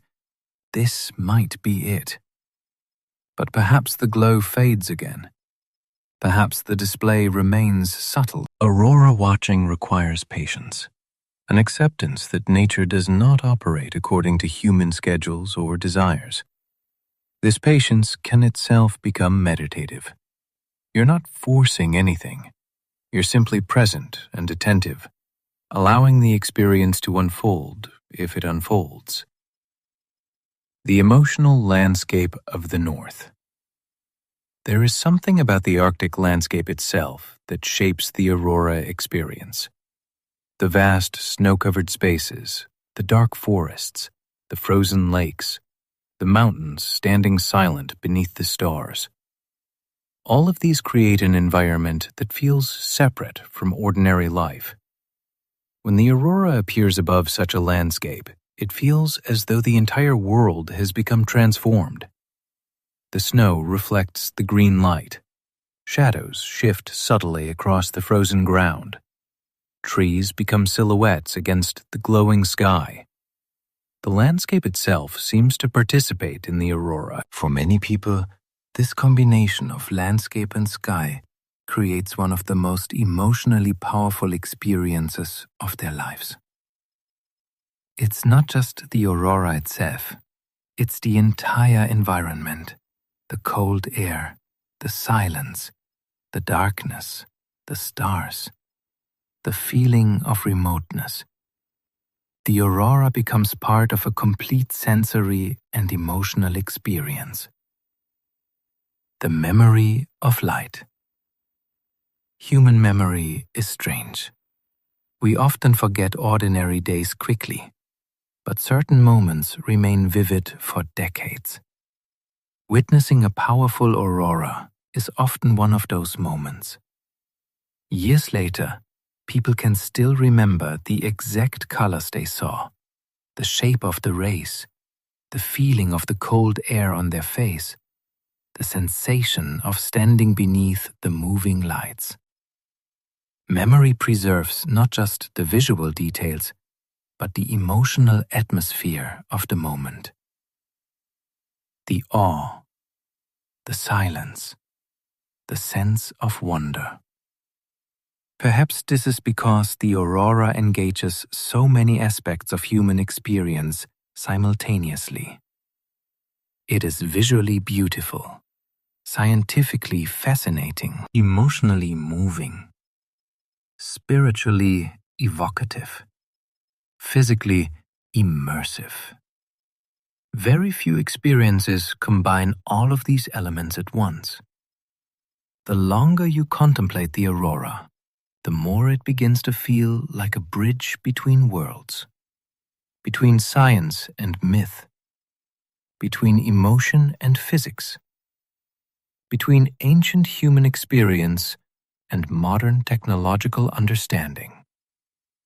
And perhaps this is why humans have been fascinated by the Northern Lights for thousands of years, and why they continue to inspire wonder even in our age of satellites and scientific explanation. The waiting continues. The Arctic night stretches onward. Hours pass slowly beneath the stars. The cold deepens. Frost gathers on your clothing. Your breath rises in pale clouds that vanish into the darkness. and still you wait. There is something deeply human about waiting for the aurora.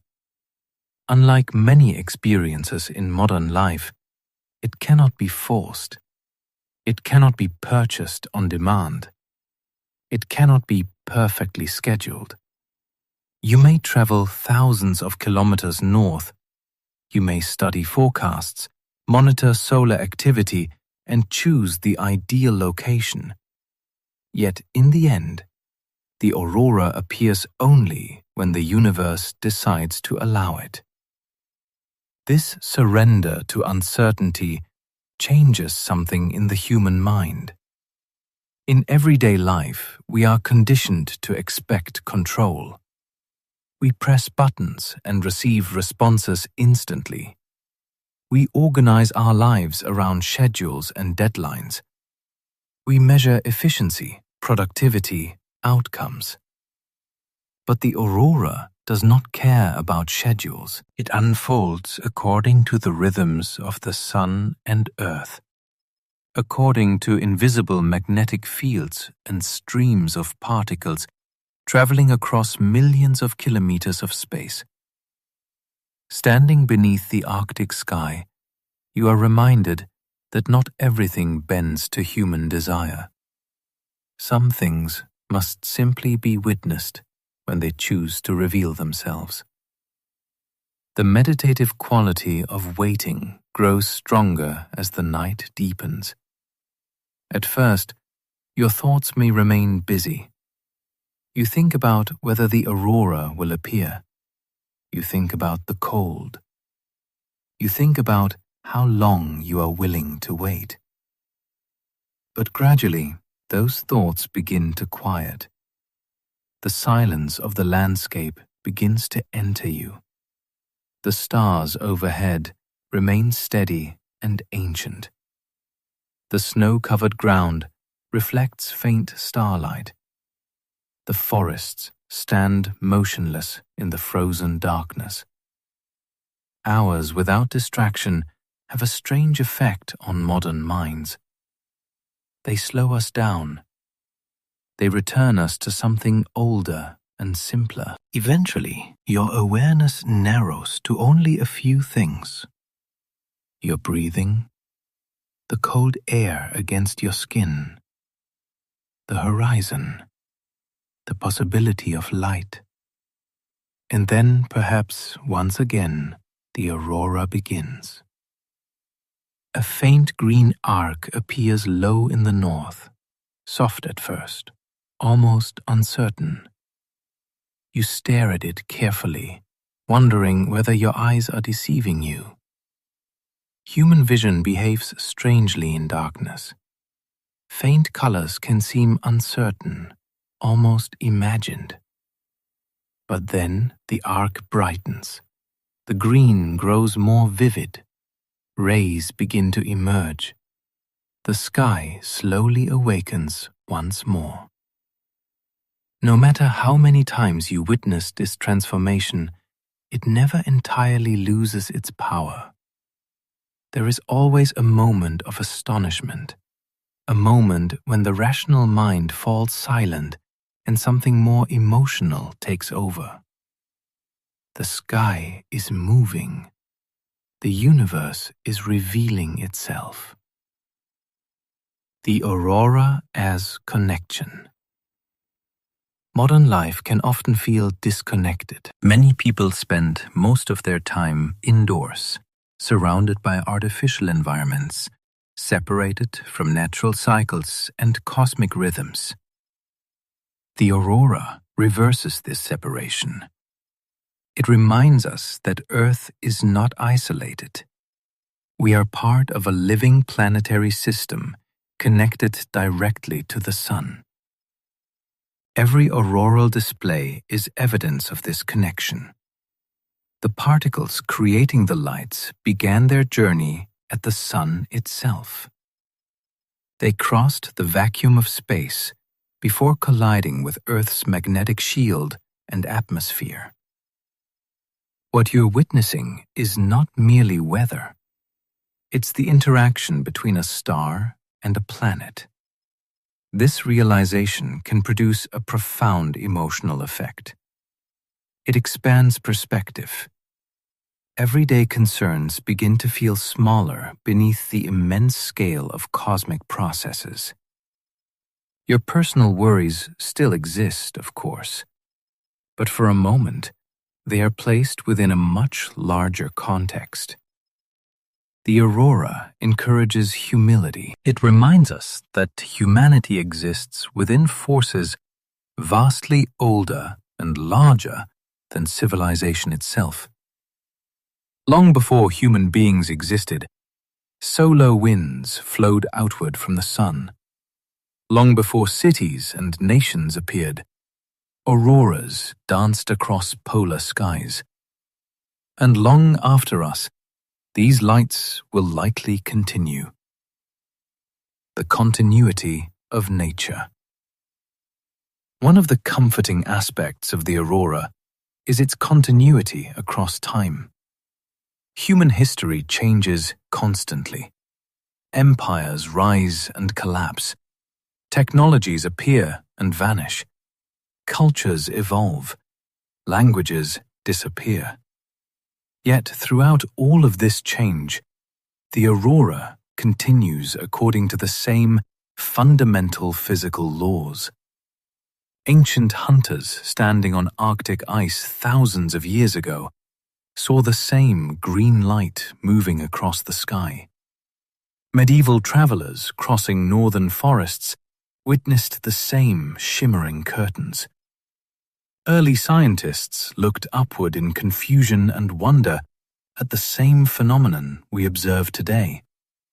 The scientific explanation has changed. Human understanding has deepened.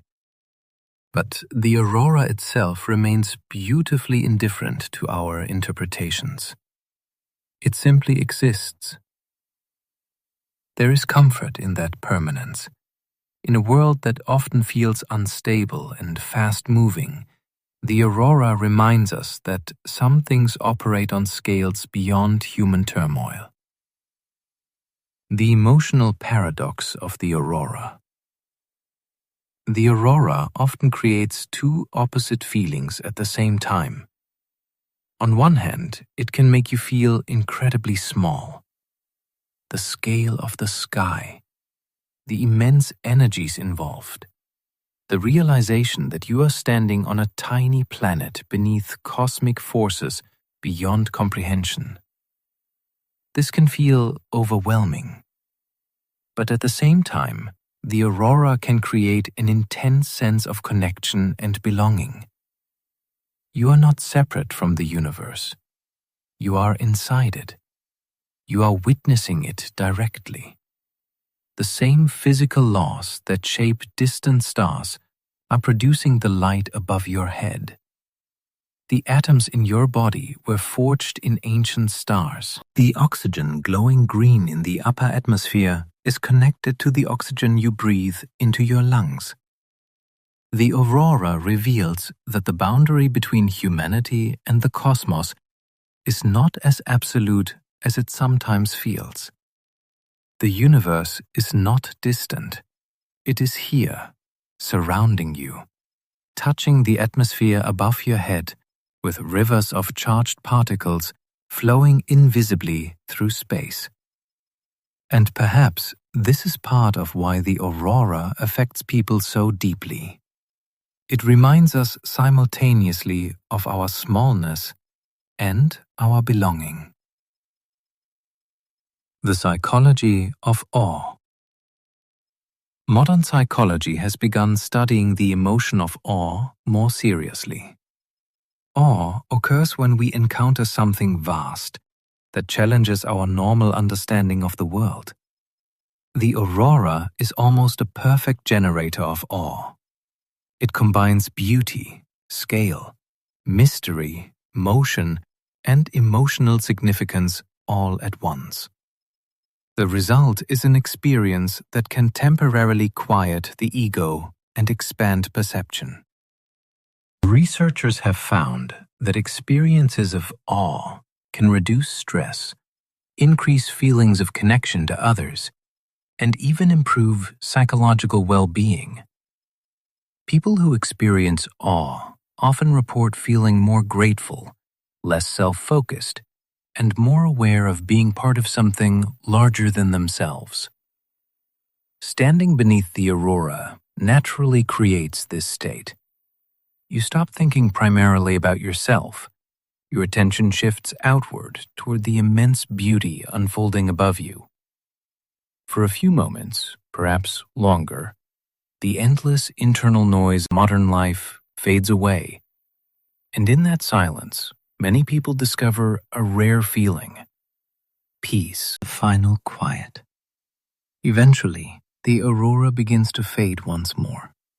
The bright curtains soften, the vivid rays dissolve slowly into the darkness. What had moments ago filled the entire sky with movement and color now retreats gently toward the northern horizon. The stars remain. The Milky Way stretches silently above the frozen landscape. The snow reflects faint starlight. The air has grown colder still, reaching that deepest Arctic cold that arrives in the final hours before dawn. And now the night feels different than it did before the aurora appeared. The landscape has not changed physically. The mountains remain where they were. The frozen lakes are still silent beneath the sky. The forests stand motionless in the darkness. But something inside you has changed. Perhaps it is only temporary. Perhaps by tomorrow the routines and concerns of ordinary life will begin to return. Yet for this moment, standing beneath the fading glow of the northern sky, your mind feels quieter, simpler, more spacious somehow. The aurora has a way of doing this, not because it possesses magical powers, but because it places human life into perspective. It reminds us that beyond our schedules and worries and ambitions, there exists a universe of astonishing scale and beauty, continuing endlessly around us. The final glow of the aurora lingers low along the horizon, a soft green arc, barely moving now, gentle, peaceful. You realize that the most meaningful part of the experience may not have been the brightest moment or the most dramatic colors. It may have been the stillness itself, the waiting, the silence, the feeling of being fully present beneath the sky. Modern life rarely allows such moments. We move quickly from one task to another. We fill silence with noise. We fill darkness with artificial light. We rarely stop long enough to simply exist within the natural world. But the aurora demands slowness. It asks nothing from you except patience and attention, and in return, it offers something increasingly rare: wonder, the memory of the lights. Years from now, you may not remember every scientific detail about solar winds or magnetic fields. You may forget the exact temperatures of the Arctic night or the precise hour the aurora first appeared. But you will likely remember the feeling of standing beneath moving rivers of green light, while the entire world around you remained silent. The feeling of cold air against your face while the sky shimmered with impossible colors. The feeling that for a brief moment, the distance between humanity and the cosmos had disappeared. These memories remain because they touch something ancient within us. Human beings have always looked upward, searching for meaning in the sky. Long before telescopes or satellites or scientific instruments, our ancestors stood beneath the stars feeling the same mixture of awe and humility. The aurora connects us to that ancient human experience. It reminds us that despite all our technological advancement, there is still enormous value in simply standing quietly beneath the natural world and allowing ourselves to be amazed. The endless dance continues. Somewhere above Earth, at this very moment, solar wind particles continue streaming outward from the sun. Somewhere, magnetic fields continue twisting and reconnecting in the darkness of space. Somewhere, oxygen atoms in the upper atmosphere continue releasing green photons of light. Somewhere tonight, the aurora is dancing. Perhaps above the frozen forests of northern Canada. Perhaps above the mountains of Norway. Perhaps above the ice fields of Antarctica, where the southern lights ripple silently across the polar sky. And somewhere, someone is standing beneath those lights for the very first time. Perhaps they are experiencing the same silence you imagined throughout this journey. Perhaps they are feeling the same sense of wonder and smallness and connection. Perhaps their life too is being changed in some quiet and subtle way by the sight of the sky coming alive with light. The aurora has been doing this for thousands of years, long before modern civilization, long before written history, long before humans fully understood what they were seeing. And it will likely continue long after us. The Northern Lights are, in the end, both deeply scientific and deeply emotional. They are plasma physics and human wonder existing together. They are magnetic fields and mythology, solar storms and silence. They remind us that understanding the universe does not destroy mystery.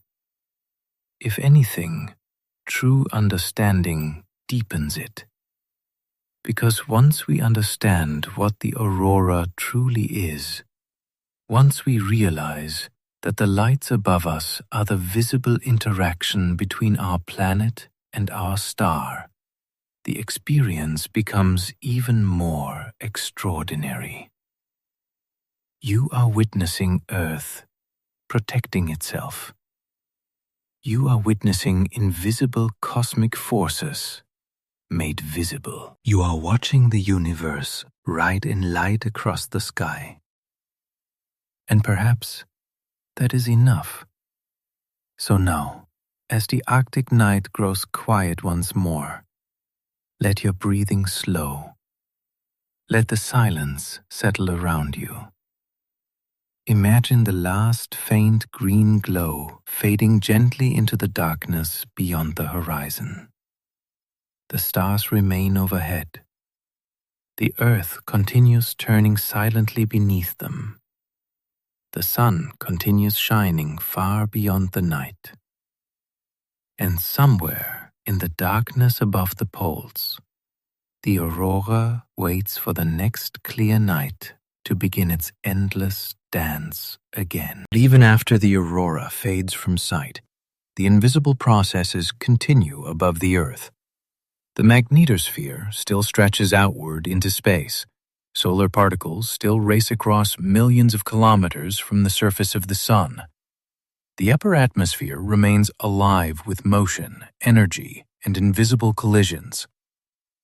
Most of the time, humanity goes about its daily life completely unaware of this cosmic interaction. Cities remain bright with artificial lights. Cars move through crowded streets. People work, sleep, argue, dream, and worry beneath a sky hiding processes far larger than themselves. Yet the aurora is always there in potential, waiting for solar storms, waiting for darkness, waiting for the right alignment between the sun, earth, magnetic fields, and atmosphere. This hidden reality is part of what makes the aurora so powerful emotionally. It reminds us that the universe is active even when we cannot see it. So much of reality exists beyond ordinary human perception. Magnetic fields, radiation, solar wind, plasma currents, invisible rivers of energy constantly surrounding our planet. The aurora briefly makes the invisible visible.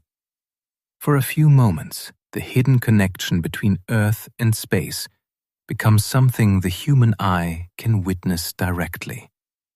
The sky itself reveals the existence of forces normally beyond our senses.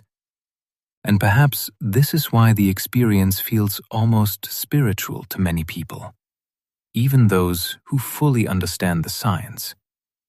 Because the aurora dissolves the illusion that humanity exists separately from the cosmos. We are not isolated observers standing outside the universe. We are participants within it. Every breath we take depends on the sun. Every compass depends on Earth's magnetic field. Every aurora reminds us that our planet exists inside an endless ocean of cosmic energy. The humility of the night. Standing beneath the aurora can produce a rare kind of humility. Not humiliation, not weakness, but a peaceful recognition of scale. Human beings often imagine themselves at the center of existence. Our problems feel enormous, our ambitions feel permanent, our conflicts feel world-changing. But beneath the Arctic sky, under moving curtains of green light stretching across hundreds of kilometers, those concerns begin to shrink into proportion. The universe is vast beyond comprehension. And strangely, realizing this can feel comforting rather than frightening. You do not need to control everything. You do not need to understand everything. The universe existed long before you and will continue long after you. For one quiet moment, you are simply allowed to witness it. The aurora asks nothing from you except attention.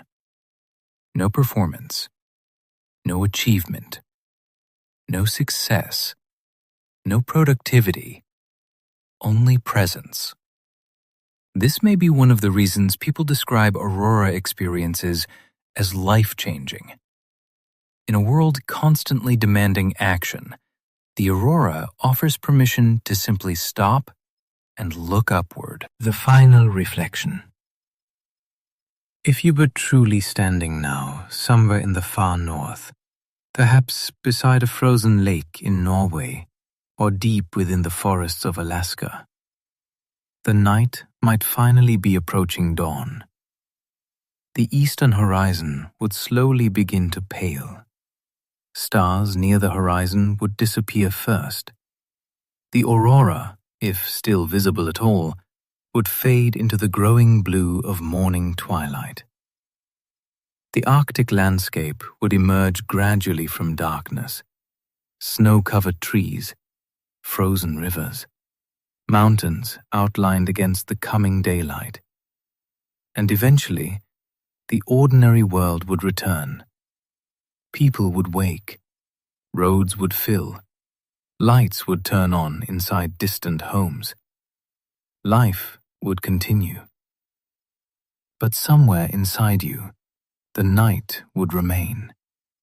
The memory of silence, the memory of cold air, the memory of green light moving across the stars. And perhaps from then on, every time you looked up into a dark night sky, some small part of you would remember that beyond the visible world, beyond the atmosphere, beyond ordinary human awareness, an endless cosmic dance is always continuing above us.